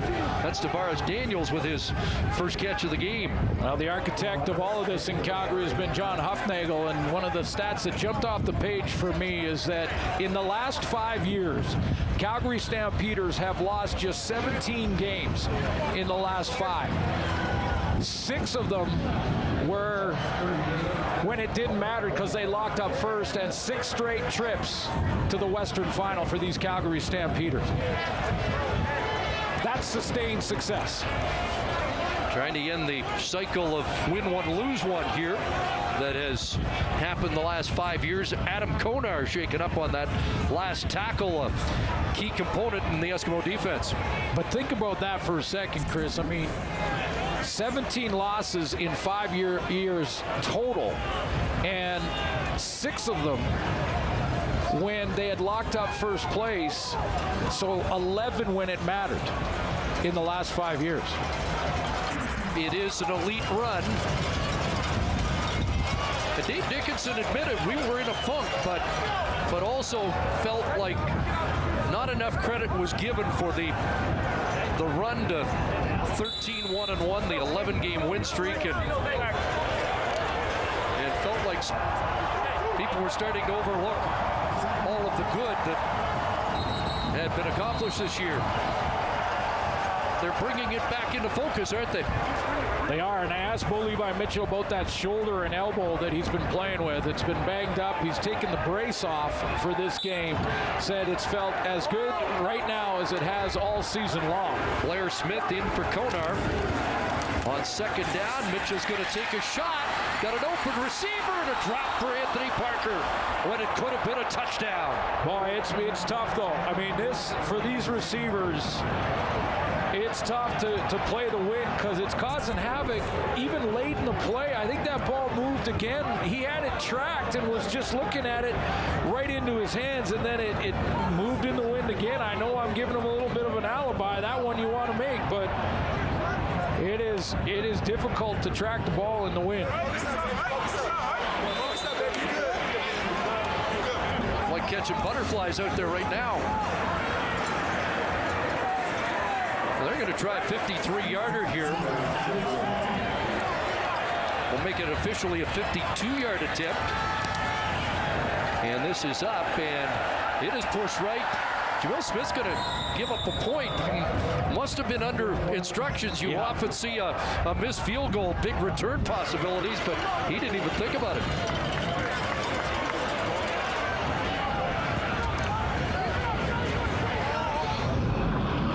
was 14-0, and then the offense started to click for the Stampeders. Starting with the combination of Mitchell to the veteran Markley McDaniel, and then, as I mentioned earlier, the blocking downfield. There's Mark and Michelle's touchdown. Roy Finch on this big score, and the cutback just before the end of the half. Like Markley McDaniel said, just do your job. Sometimes your job is to block someone when you don't have the ball, and it's been messing in the third quarter. So the ball comes out to the line of scrimmage, the 45, where Calgary last had the football. That's why Smith was so eager to give up the point. The little shovel there to C.J. Gable, but that didn't go very far. Jagarrett Davis shut it down, and looks like he's been shaken up on the play. So massive comeback after the slow start. They were rusty. They were in that funk in the first quarter, the Calgary Stampeders. Mike Riley made them pay early, but they settled in the second.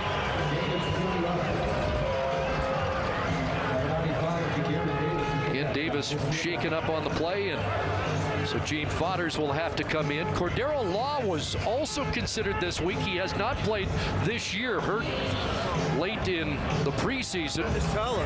A guy that Dave Dickinson believes can be a star defensive end. He has starred in the past and could be available next week.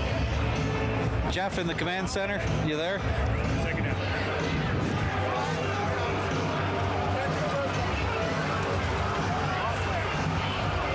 So Davis up and headed to the sidelines. Boy, it's been a good group up front, though. Micah Johnson, 9 sacks. Jagarrett Davis, 9, and missed the last couple of games. Hughes led the league. And Davis only played 9 games with 9 sacks and 21 pressures.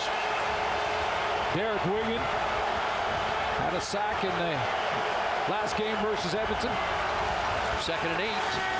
Riley time, and that's a drop. Hazelton couldn't hang on. In tight coverage, Joe Burnett, the former Eskimo. Joe Burnett's a veteran. Hasn't played in a while, but a veteran, and he was right there to pull that out. He's no Tunde Adeleke, if you're just joining us. He was injured, started in that spot, but did not return, and a good play by Burnett. And Joe Burnett back for the first time since breaking his leg in the Labor Day rematch against the Eskimos. Been running around for the past 3 weeks, and this is his first game action.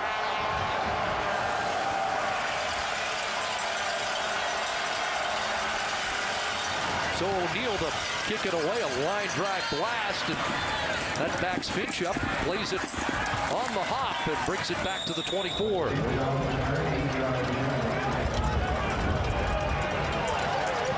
Next Saturday, the warm-up to the biggest party of the year. Great Saturday gets you set for the big game. 6 hours of CFL coverage, including features from team practices, CFL's Wired Best of 2017, and more.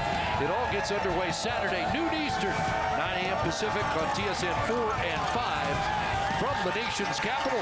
And congratulations to Mark Trestman, Jim Pop, Ricky Ray, the Toronto Argonauts, advancing to the Grey Cup in Ottawa next Sunday. That was some finish. Christian Jones with a dramatic punt return touchdown that gave the Rough Riders the late lead until Ricky Ray went to work one more time. There's Blair Smith in for Adam Konar, and he makes a tackle on Jerome Messam here in the final half minute of this third quarter.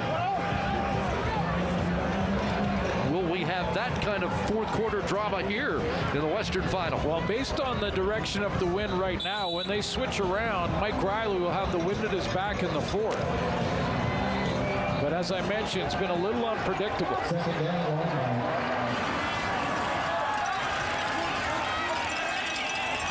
Second and 9. Over the middle, a drop there for Jordan, who might not have got to the first down, but it's a 2 and out. And the Eskimos get the ball back here to start the fourth quarter. Okay, no more alibis. No more alibis for receivers. Anthony Parker, Kamar Jordan, doesn't matter. Those are drops. Got to get that extra second of focus until the ball is secured.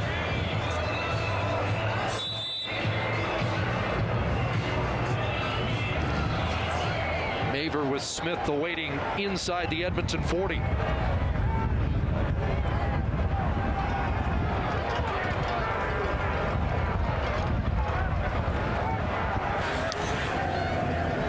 Wobbly punt on one hop at the 35.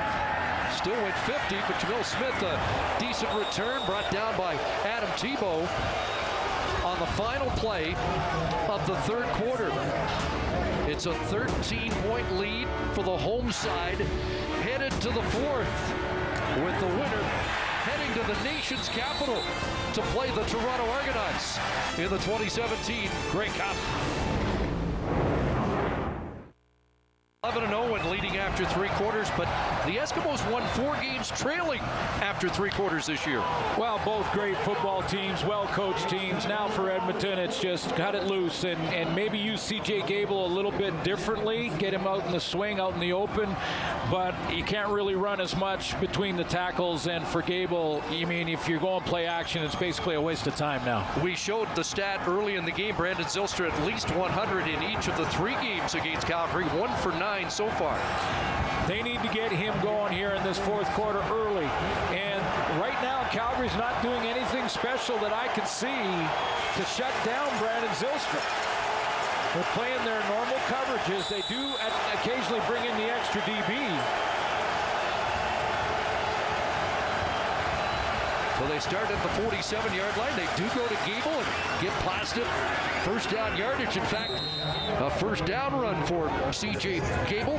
Josh Bell, the safety, brings him down. Yeah, I know. You know, as you look at this, again, this is run between the tackles for Gable. I think these start to disappear a little bit as this game goes on if they can't close the deficit. That doesn't mean you take Gable out of the game plan. He was 8 for 68 in the fourth quarter last week, but it's a different kind of running. Yeah, different scenario in the game. Yeah, different scenario when you have the lead. 11 on that carry. They fake to him this time. They give it to Hazelton. And Vidal Hazelton to the Calgary 48 has 4.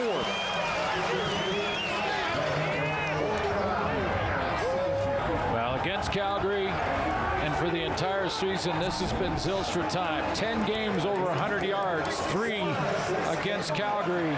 Second and long or second and medium. Time to get 83 involved. His one catch for 9 and a second down conversion catch.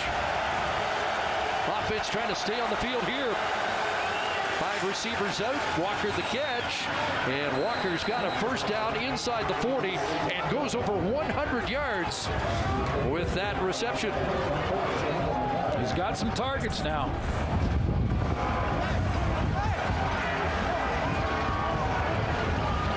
A stutter step from Darrell Walker and then a stiff arm on Tommy Campbell.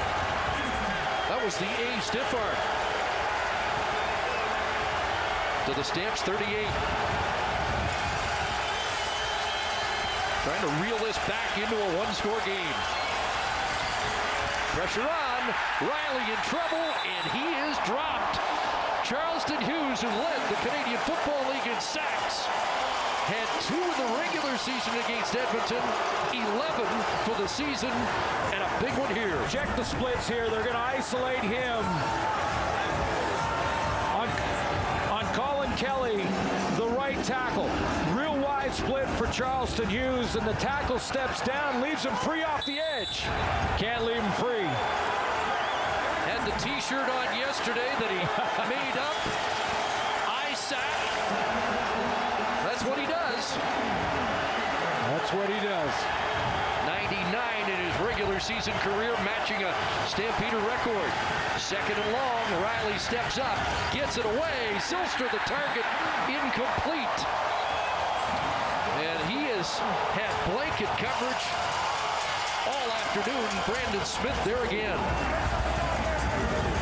Brandon Smith picks him up on the crosser, and the two things that Smith does well here is A, stay on that hip pocket until the ball arrives. The hand around the waist is okay unless before the ball arrives he turns Zylstra.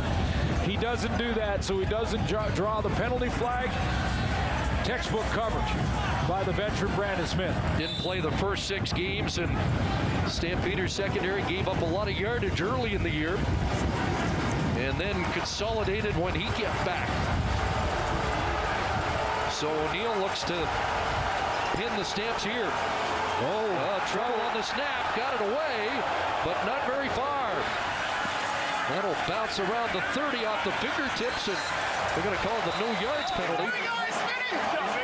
As Brandon Smith was there to pick it up and get out of bounds and draw the penalty. Well, here's Darrell Walker with the stiff arm on Tommy Campbell, but the Stamps have the lead with just under 12 to go. Dad worked for the factory for over 30 years. They didn't warn him about the dangers of asbestos.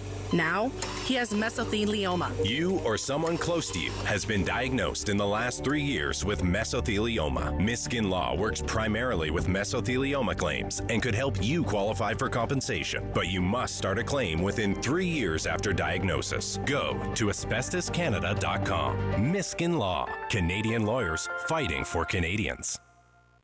When the hands that do the fixing need fixing. When the hands that do the caring need caring.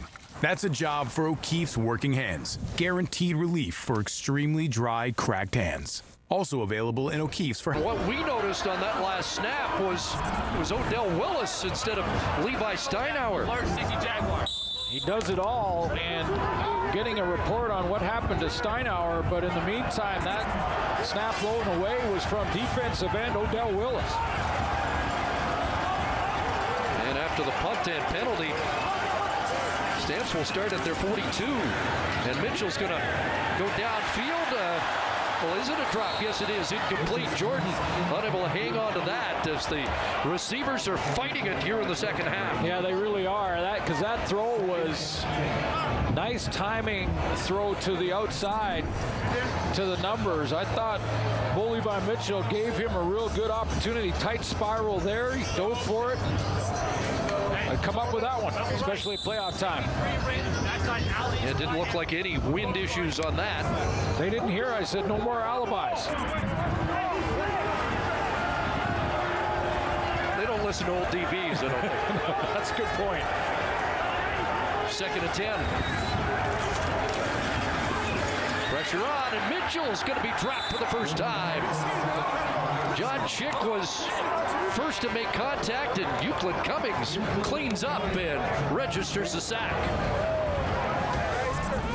Yeah, John Chick gets there first, and you could see Mitchell start to bounce. And when he's bouncing in the pocket like that, he can feel it start to collapse, starts to bounce a little bit, trying to find an escape lane and can't. Well, Levi Mitchell only ran the ball 3 times all season long. Cummings 8 sacks during the regular season from his D tackle spot, so back-to-back 2 and outs generated by that Eskimo defense.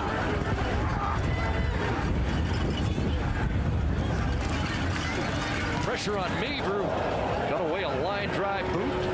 Smith scoops that up. They'll get a no yards penalty at the 45.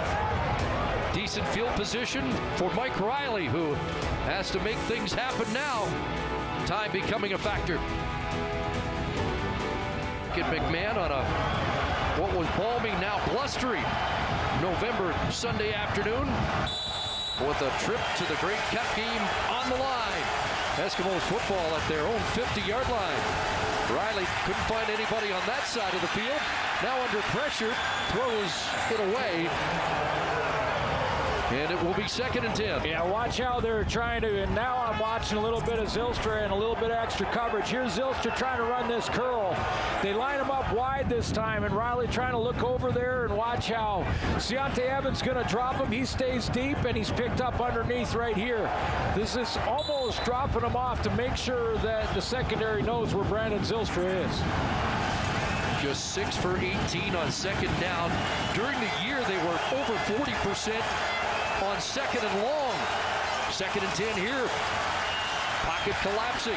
Riley stands in, guns it underneath. Catch made by Hazelton, but short of the first down.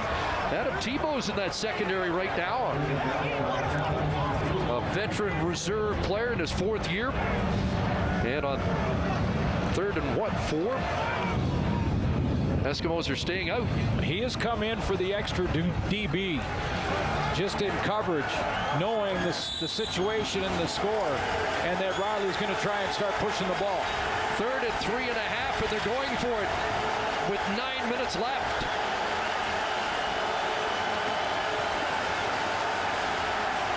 Riley steps up, now throws, open is Zylstra. Big first down catch for Brandon Zylstra. He's been there before. Calm and cool in the pocket. A crucial drive, a 3rd down, and doesn't have what he likes. Good coverage by the secondary initially, and Riley negotiates the pocket, throws from behind the line of scrimmage, finds Zylstra. This is the scramble drills now for receivers. This is the initial route. Now Zylstra sits. No. Okay, now I got to find a hole. And he looks, gives it a little point, and Riley finds him. 19 yards, huge 3rd down conversion. There's the Eskimo brass anxiously looking on from up top here. Gene Fodders, defensive end, injured. Calgary Stampeder. Garrett Davis has returned. Now Fodders will make his way to the sidelines, and Randy Colling will come back in. You know, that was a huge gamble by Moss. Turns it over there at midfield. It might be done. 9 minutes to go. They still could have pinned, but Jason Moss plays the aggressive game, and it paid off. And I also wonder about the Odell Willis having to snap on punts as Great another point. element in going on 3rd down. Great point.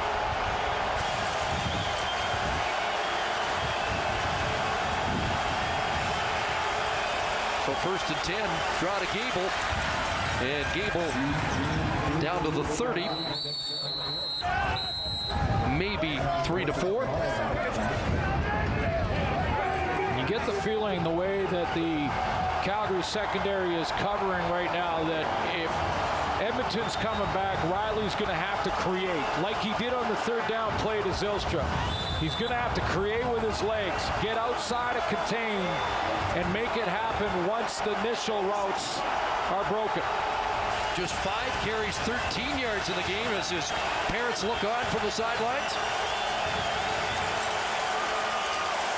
Second down, loads it up, looking for Hazelton, got it! Fidel Hazelton out at the 1. Most accurate throw of the game for Riley, because with the wind as a factor here and the fact that Riley's got a guy hitting him as he delivers this one. This is the deliberate throw to the back shoulder of Fidel Hazelton, and it was money. Hazelton flips his hips. Nothing Campbell can do about it. The accuracy on that throw, absolutely perfect. Hazelton stuck that left toe into the turf. Inbounds, and Riley will plunge for the touchdown, and the Eskimos are back in it. 12 touchdowns in the regular season for Mike Riley. And a big one here midway through the 4th quarter. Needed a 3rd down play to get it done. They found Zylstra. That play, Mike Riley made it happen, and he finishes the drive making it happen, driving in the end zone in behind his center, Justin Sorensen. 6 plays, 60 yards. The drive that gets them within 7. And now a key extra point.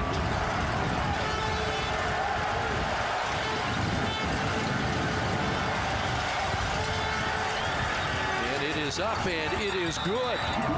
So it's a 6-point Stampeder lead. Game on, 4th quarter.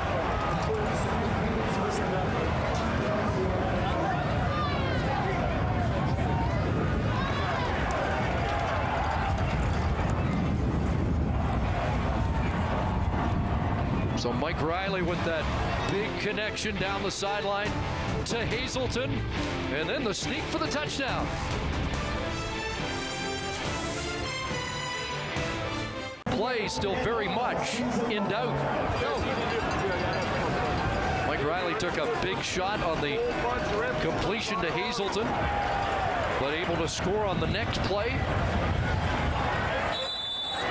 Taking some shots whenever they play the Calgary Stampeders. 41 quarterback pressures in 3 games and 9 sacks given up in the regular season. He took a big one on that throw to Hazelton. Here's Finch. Up across the 30-yard line, gets away. And Roy Finch finally brought down around the 43-yard line. Been a terrific night. It was Charleston Hughes. It was that same formation where Hughes gets that wide outside stance, and he comes in, takes the hit, and then the catch from Vidal Hazelton at the other end on the back shoulder throw, keeps his feet in bounds, and Edmonton just up Highway 2 here, back in the action, and excited about that throw and catch and touchdown. Cheering at the Central Social Hall. By the way, they had David Beard, the University of Alberta product, on the snap for the convert. Here's Mitchell under some pressure, throws over the middle, and coming back for the football's Jordan. Big catch for Kamar Jordan to the Edmonton 47, and he's over 100 on the day. You got to believe that Dave Dickinson talked to his receivers, said, guys, enough of the drops. He's had 3 in the previous series, and this time Jordan does come back nicely on the curl route. I also like the way Bo Levi Mitchell negotiated the pocket there. Double move on the outside fake, then he bends it into the middle and comes back, secures the catch. But you got to believe the coach talked to his receivers about hanging on to the football. 20-yard pickup and a first down in Eskimo territory. They'll throw the hitch there, and that is disrupted by Johnny Adams. Markway McDaniel the catch. Just dial back to the Sean White 2 missed field goals, 1 off an upright. Those 5 points making a huge difference in this game. No question about that, and again, it's not even, you can't even put that on Sean White. Oh, wind-aided misses to be sure. Both kicks were hit well. Both kicks traveled more than halfway right between them, and both missed. 2nd and 10. Short drop and a drop ball. Jordan doesn't hang on that time. Then it'll be 3rd down. How much did Aaron Grimes help him drop that one? That's a biggie, because that's 2nd down and way out of range here with this wind. Well, he didn't. That was right in his hands again. No alibis for the receivers. That's another drop by Kamar Jordan. Now we're going to get a challenge from Dave Dickinson, who ran down the sidelines to get the officials' attention. He spotted something there that he thinks can keep his offense on the field. Well, you don't want to end the game with the challenge flag in your pocket as a head coach. So any key play like this now with just 5 minutes remaining, he's going to take a shot. So he's looking for illegal contact, I'm sure, before.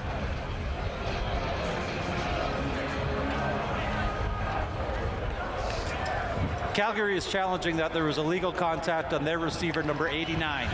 We'll review the play. So not illegal contact on the intended receiver, Kamar Jordan, but illegal contact on DeVaris Daniels, who was lined up beside Jordan on the play.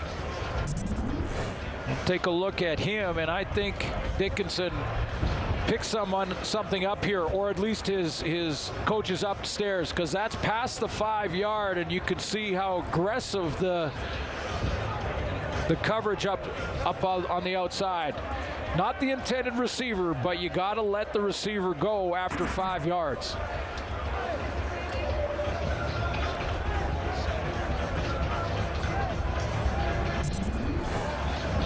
There's Johnny Adams up here at the top in press coverage.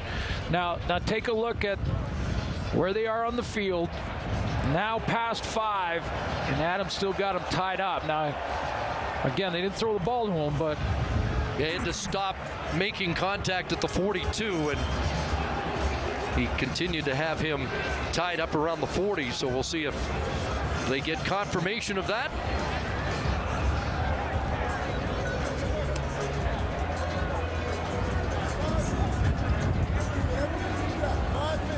And an important call. Well, by the letter of the rule, that's illegal contact. You got to let him go at the 5-yard mark.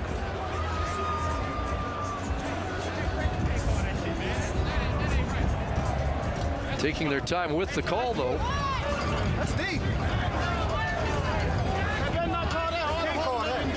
Johnny Adams says you can't call that. A quiet game for the Notre Dame product, Tavares Daniels.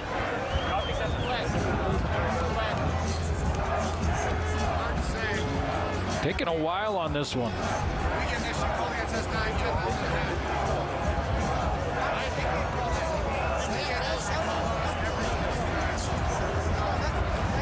After review, the ball was thrown to another receiver prior to the contact. Therefore, there is no illegal contact.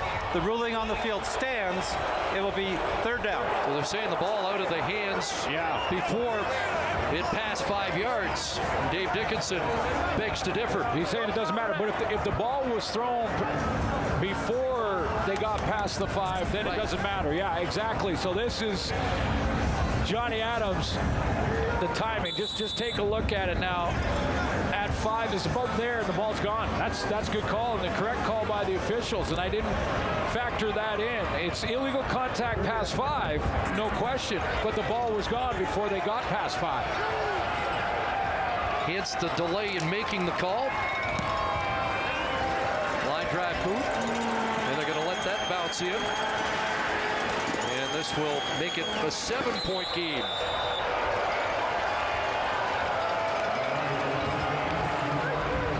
Get noticed like a pro in the 2017 GMC Sierra Elevation Edition.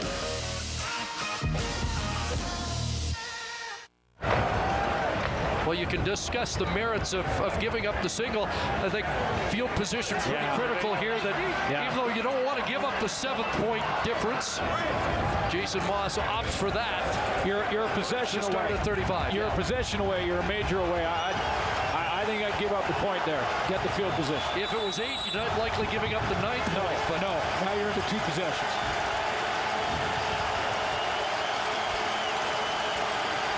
Well, the Eskimos at the 35, down by 7. And a pass to Darrell Walker, complete 4-7 at the 42. Sets up 2nd and 3. By the way, in Canadian football, time for 2-3 more possessions. Be a couple possessions for both teams, depending on how it plays out. Yes, this game being broadcast in over 150 countries and on ESPN News here tonight. Mike Riley goes over 300 for the 2nd consecutive playoff game with that completion to Walker. 2nd and 3, a fake inside, and Zylstra's got it. Every catch Zylstra's made has been for a first down. Been few and far between in this one, but still important. And he still has that breakaway ability.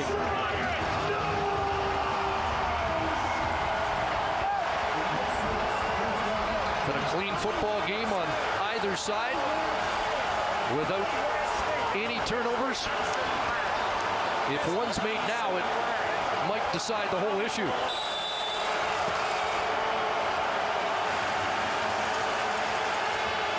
Calvin McCarty in the game. C.J. Gable, the ball carrier, and Gable, good hard run across midfield, and has 8 to 9. Trying to catch the Calgary defensive line up the field, because they're thinking all pass all the time now from Riley. So this is just a change up, trying to catch him up the field and get their running back in behind it. A good solid run by Gable gets him in 2nd and short.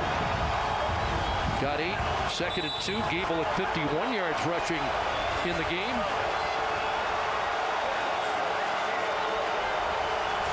And with over 3 minutes to go and just a 7-point game, the Gable running is back in the playbook. And he's got a first down to the 50. It's getting down to crunch time here. It's the playoffs. You win, you go to the Grey Cup. You don't, it's garbage bag time. This is where if you're receivers, you're saying, I want the ball thrown to me right now. Put the game in my hands. Darrell Walker, they've got the talent. And there is Bowman. You saw Zylstra. Well, they called the 3-minute warning here. Exactly 3 minutes left, and the game in the balance here. Eskimos down by 7, but with the football.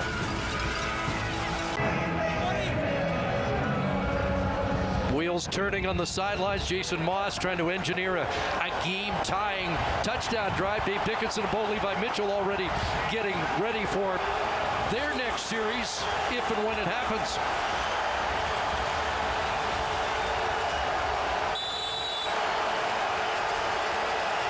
Coming down to the final 3 minutes of this West Final. First down, Edmonton. Pressure coming. Riley's in trouble. Got it away and almost intercepted. Joe Burnett was close to the football. Pascal Louchard was an intended target, and Charleston Hughes turned up the heat. Well, that's what this defensive line can do at any time. They get the big pressure and collapse the pocket in it, and Joe Burnett there, I think, was shocked that the ball came out.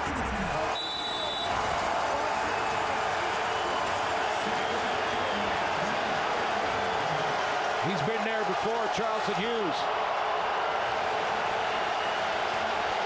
2nd and 10. Calgary 50.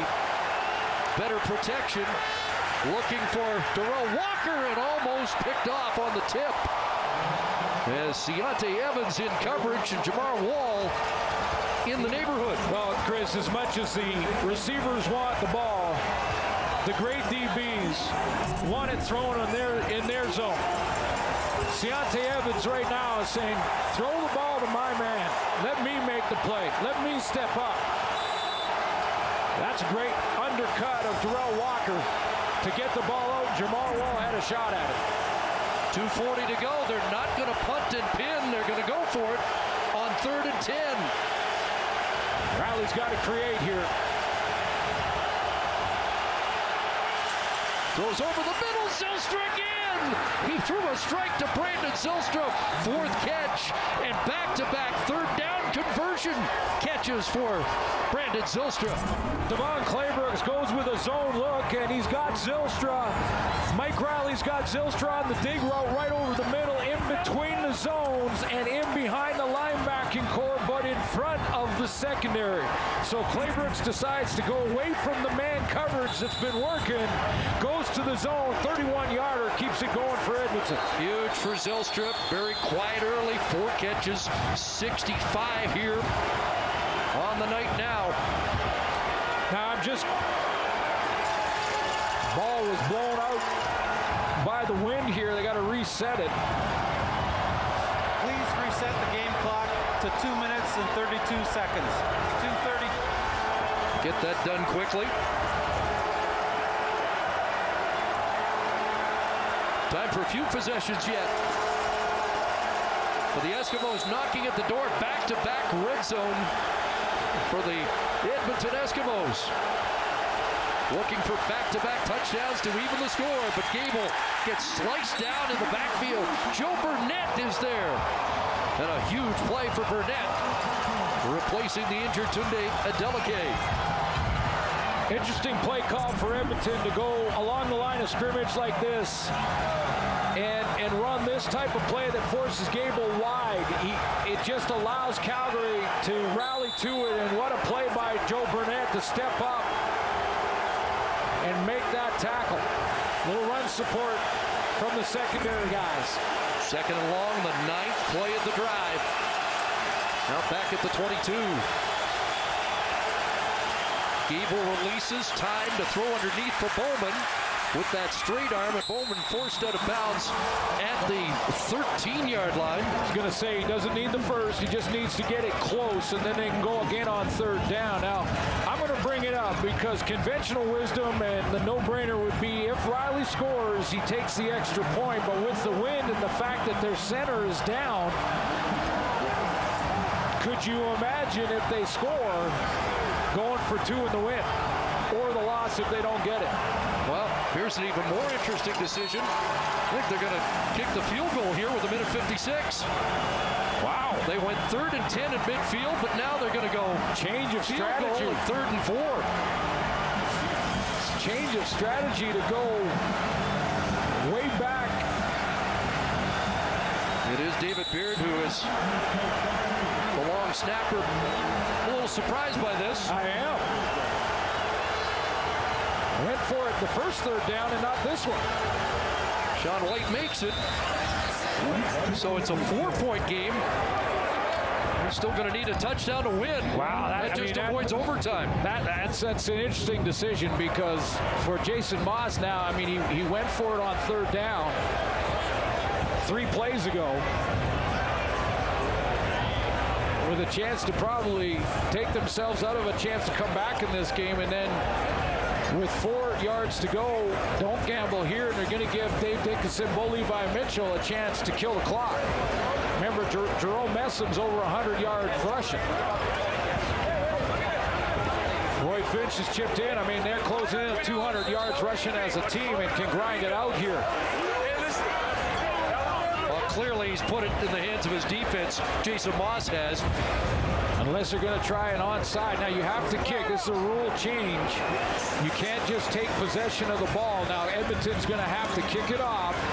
They can go for the onside try, but if you're playing, playing the odds, 3rd and 4, I know, probably a higher percentage of success than a short kick. Way higher than a successful onside kick, and I'm not even sure they're going to attempt that right here. Put it in the hands of their defense.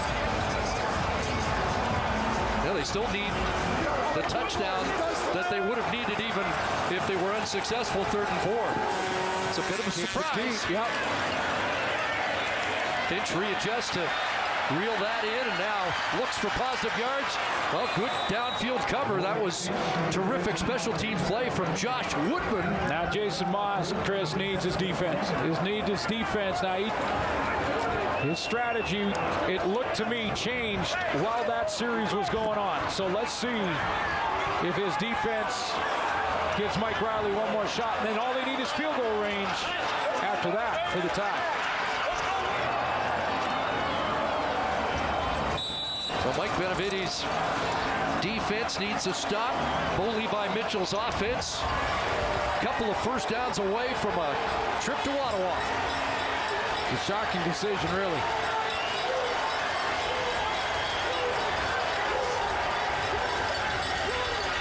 Hand off Messam.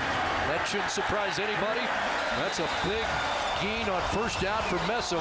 Plowing up to the 32-33. It's going to be 2nd and 3. Yeah, I'm just looking at a 4-point game here, and just surprised by the decision. Jason Moss. Need to rip it out.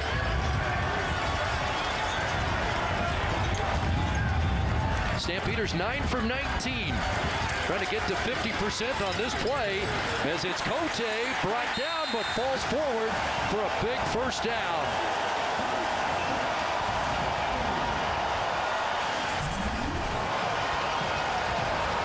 There's Cote. Across the formation. Adler tripped him up, but forward momentum got him to the first down stick. And the clock is running. And we're down to the final minute.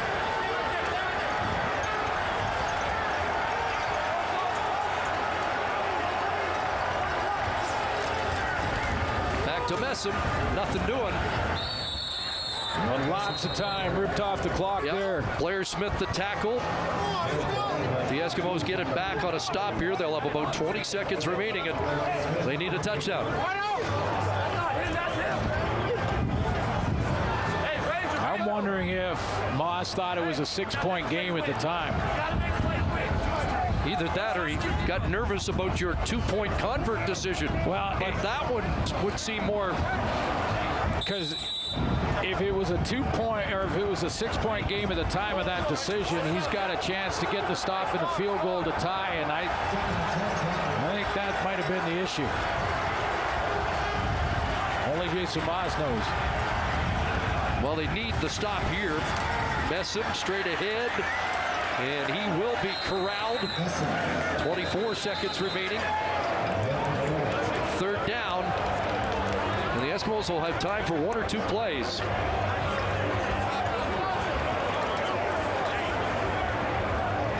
Clock stopped on an Eskimo timeout.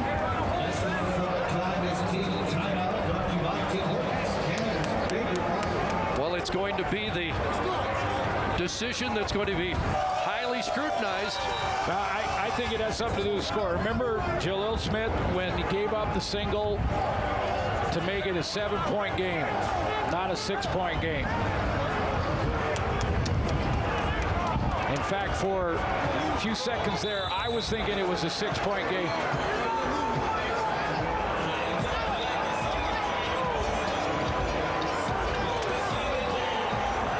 But a 3rd and 4, when you need a major anyway, doesn't make any sense. Jamil Smith back looking for a big return, something the Eskimos haven't got this year. A punt return touchdown. Smith drops it, lost it, and does Calgary have it? If they do, they're headed to Ottawa. And yes, the Calgary Stampeders have the football.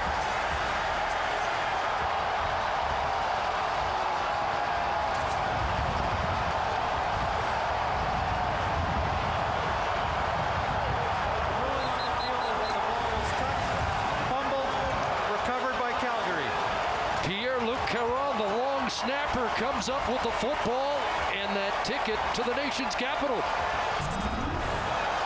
The 2 teams that won their divisions will play for the Grey Cup. Patrick Levels down there in a hurry. Smith was thinking about the return before he made the catch. In fact, much of this year, Brandon Zylstra was back because Smith had some difficulties in field position decisions like that, but he gives it up. Calgary's got the football. They'll run it out. The final 13 seconds in victory formation.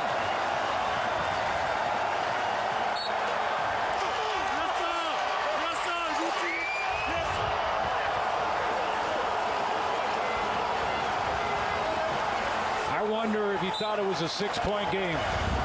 Be interesting to get his thoughts on those decisions down the stretch. 3rd and 4 is not a guarantee, and not against this defense, #1 ranked defense in the league. That was interesting. How does Calgary, Toronto in the 2017 Grey Cup sound?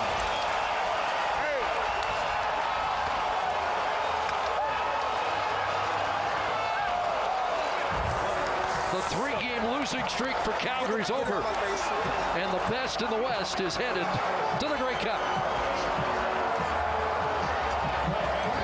Edmonton took a run, got it to 1 possession, had a 3rd and 4 in plus territory, decided to take 3 points.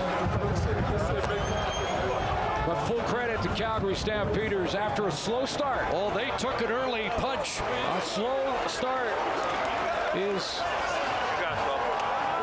an understatement. Down 14-0 when in the second quarter, Bo Leroy Mitchell went to work. And so did the run game for the Calgary Stampeders.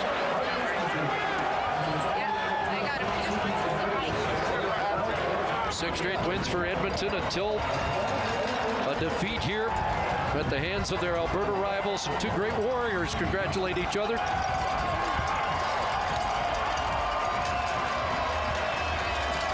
Time now for the Nissan Titan Player of the Game, brought to you by the Nissan Titan, official vehicle of the Canadian Football League. Well, the player of the game is the Calgary running game. So we've got 2 players and a whole bunch of guys blocking for him downfield. It's Roy Finch. He had 81 yards rushing and a touchdown. It's Jerome Messam. He had 71 yards rushing and a touchdown. But it was also the blocks downfield, whether it was Colin Lyman, or receivers blocking in the run game. Huge in this one for Calgary. So the run game. Let's head to the field. Here's Sarah Lesky with Bo Levi Mitchell. Thank you, Chris. Bo, describe this win. Gritty. Very gritty. I mean, we knew we were playing a very hot team, and obviously they gave us a great shot right there in the beginning, going up by 14 points. But, you know, we found ourselves right there when that happened, going down 14-0 and being able to put up 3 straight touchdowns. We kind of took the sail out of the winds right there, the wind out of their sails. Shit, Jake. But, man, I mean, just gritty by everybody out there, the entire team. But we know we have a great opponent coming up. We got to lock in and focus up. What does it mean for you to be going back to another Grey Cup? Man, honestly, I expect to be there every year. It's just, I think it's the mindset of our team, our coaches. It means the world to me. Looking forward to getting that shot, a little bit of redemption, but coming out there and making sure we just play great. Appreciate it. Congratulations, Bo. Thank you. We'll see y'all in Ottawa. John Cornish with the Calgary Stampeder flag into the celebration. Bo told us yesterday the loss last year, the Grey Cup, has not been a driving force this season, but it has been in his mind. And it will become a central focus next week. The one that got away last year against Ottawa. And he talked about redemption as they go to Ottawa to meet the Toronto Argonauts. 2 good defenses in that game, and Toronto in a week will break it all down for you throughout the entire week. But gutsy effort by Edmonton to take a run in that fourth quarter deep. The decision will be talked about in a long time, and I have to admit there was a moment there where I was thinking it must be that it's a 3-point game that caused Jason Maas to make the decision there, but it'll be talked about a ton. Let's go to Sarah with Roy Finch. Well, Chris, what you just said to me right now, you're so emotionally drained. What does this mean to you? It means everything. I mean, we left our families back in the States to come out here and to reach one common goal, and that's to go back to the Grey Cup and win it. Last year was a heartbreaker for us, and we just want to go back, and it just feels good to be in this position again. You know, it was a tough battle. Edmonton is a great team. You know, hats off to their coaching staff and their players for coming out and fighting, and you know, we pulled out the victory. We just want to enjoy this and celebrate in the locker room together. But we still got one more game to go to be immortalized and to always be known as champions. And we're gonna always be knitted together no matter what happens moving on in the future. And I just thank God for this. I just thank God. Everybody says they want to get back to the Grey Cup every year, but for you to be able to get back with the way that things went last year, has that added extra something? Yes. I mean, we pride ourselves in being the best team. Going back to the Grey Cup 2 years in a row shows that we put in the work. We got the great chemistry, and we're going to finish. We're excited. We're just going to enjoy this right now. Congratulations. Thank you. Roy Finch, 233 yards all-purpose and a touchdown. Armando Sewell, the last of the Eskimos, doesn't seem to want to leave the field, and it's going to take a while to really digest what we saw in the last minute and a half, 2 minutes, because it could have been a dramatic Eskimo comeback victory here today. Well, we always talk about the rust versus rest and whether or not Dave Dickinson was doing the right thing by resting his players in the last 3 games. He didn't play Bo Levi Mitchell in the last game of the regular season. They showed rust, but rust can be overcome by good teams, and they certainly did that in the second quarter. Calgary got rolling in all 3 phases again, and that's been their team all season long when they were winning football games. Interesting game, and it sets up the Stampeders Argonauts rematch of the 100th Grey Cup. Let's head back to the panel and Rod Smith. All right, thank you, CC. I am joined by Jock Climbing, Matt Dunning, and Emil Siegel, and I think you have a pretty good idea what we're going to talk about. That decision with just under 2 minutes to go, Matty. How surprised were you that Jason Maas elected to kick the field goal? Doesn't make any sense to me. You go for it, you don't make it, you got better field position. You still need a touchdown anyways. It's mind-boggling. I can't understand the fact. Jock, I know you brought up a point. You said, well, maybe he's getting the 3 and he's thinking about winning the game. No, first of all, you got to give yourself an opportunity to stay in the game.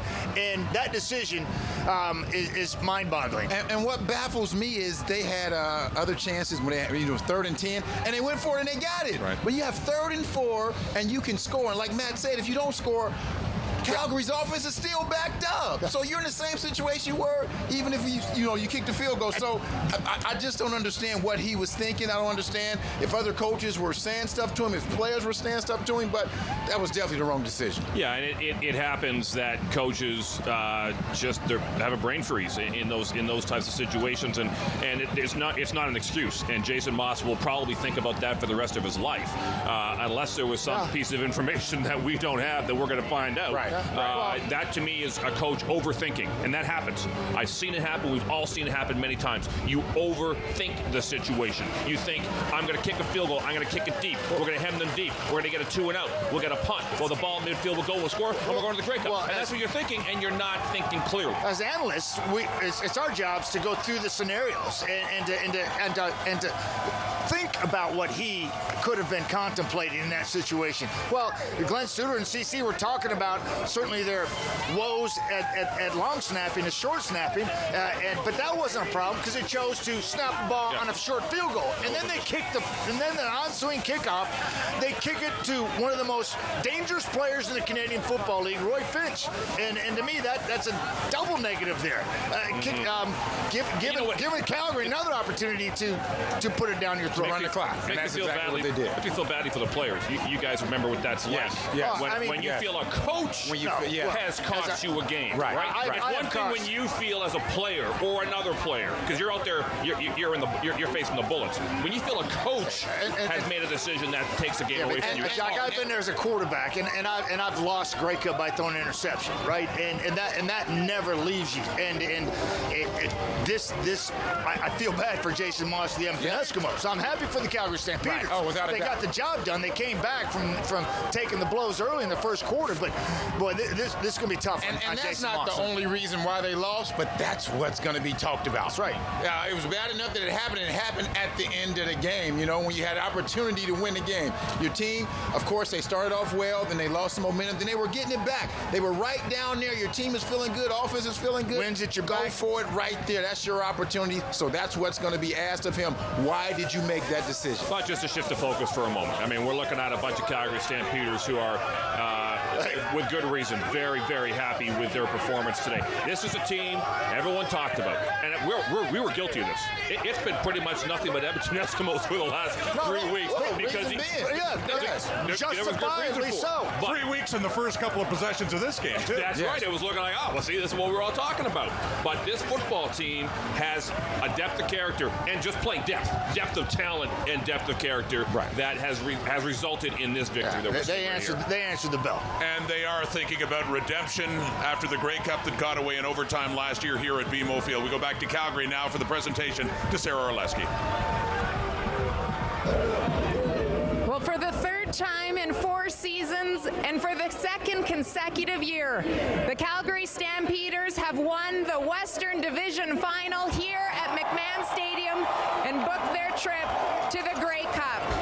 Now for the trophy presentation, I hand things over to the chair of the CFL Board of Governors, Mr. Jim Lawson.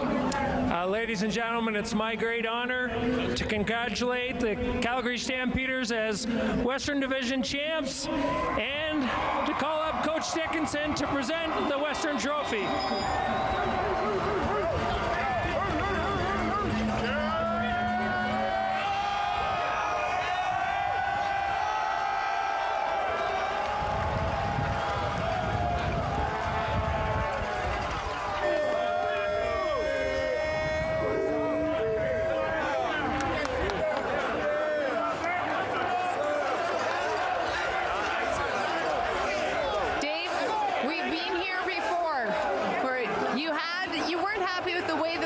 Season had ended, but what did your group show you with this win here today? A lot of heart. We really showed that desire, that physicality. We used the bye to our advantage. The crowd showed up. Thanks, fans. Great job on the outside. Let's make sure we travel well, fans. Let's make sure we travel well. The red and white will be represented in Ottawa. We're coming home with the crown this year. It's been a different type of season than what we saw when you went to the Grey Cup last year. How would you describe the identity of this group going into this game? We were ready. We're ready. Our guys are confident, and you look at them, they've got that look in their eye. We know we'll have a tough opponent in Toronto, and we expect a tough game, but we'll show up. Congratulations, Dave. All right, thank you.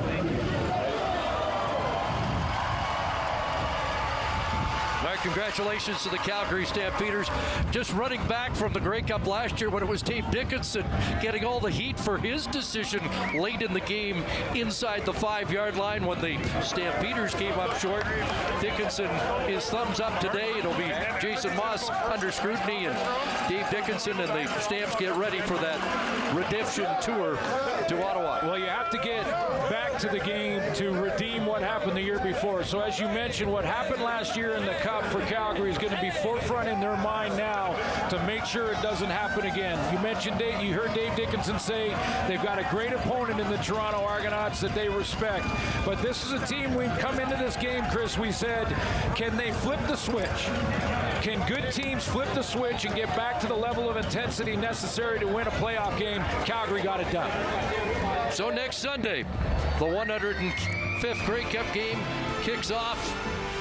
Presented by Shaw, it's the Calgary Stampeders and the Toronto Argonauts' biggest party of the year. Countdown to kickoff begins at 6 Eastern, 3 Pacific, across the TSN network and in 4K.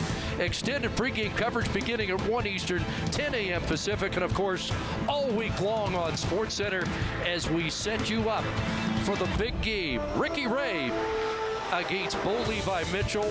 What a day of football. That dramatic comeback for the Argos after the run by the Saskatchewan Roughriders to take the lead at BMO. And then in the second half of the doubleheader, the quick Edmonton start. But the defending Western champions bounced back, built the lead, and then were able to hold on. 32-28 the final. Stamps, Argos, Grey Cup. We'll see you in the nation's capital.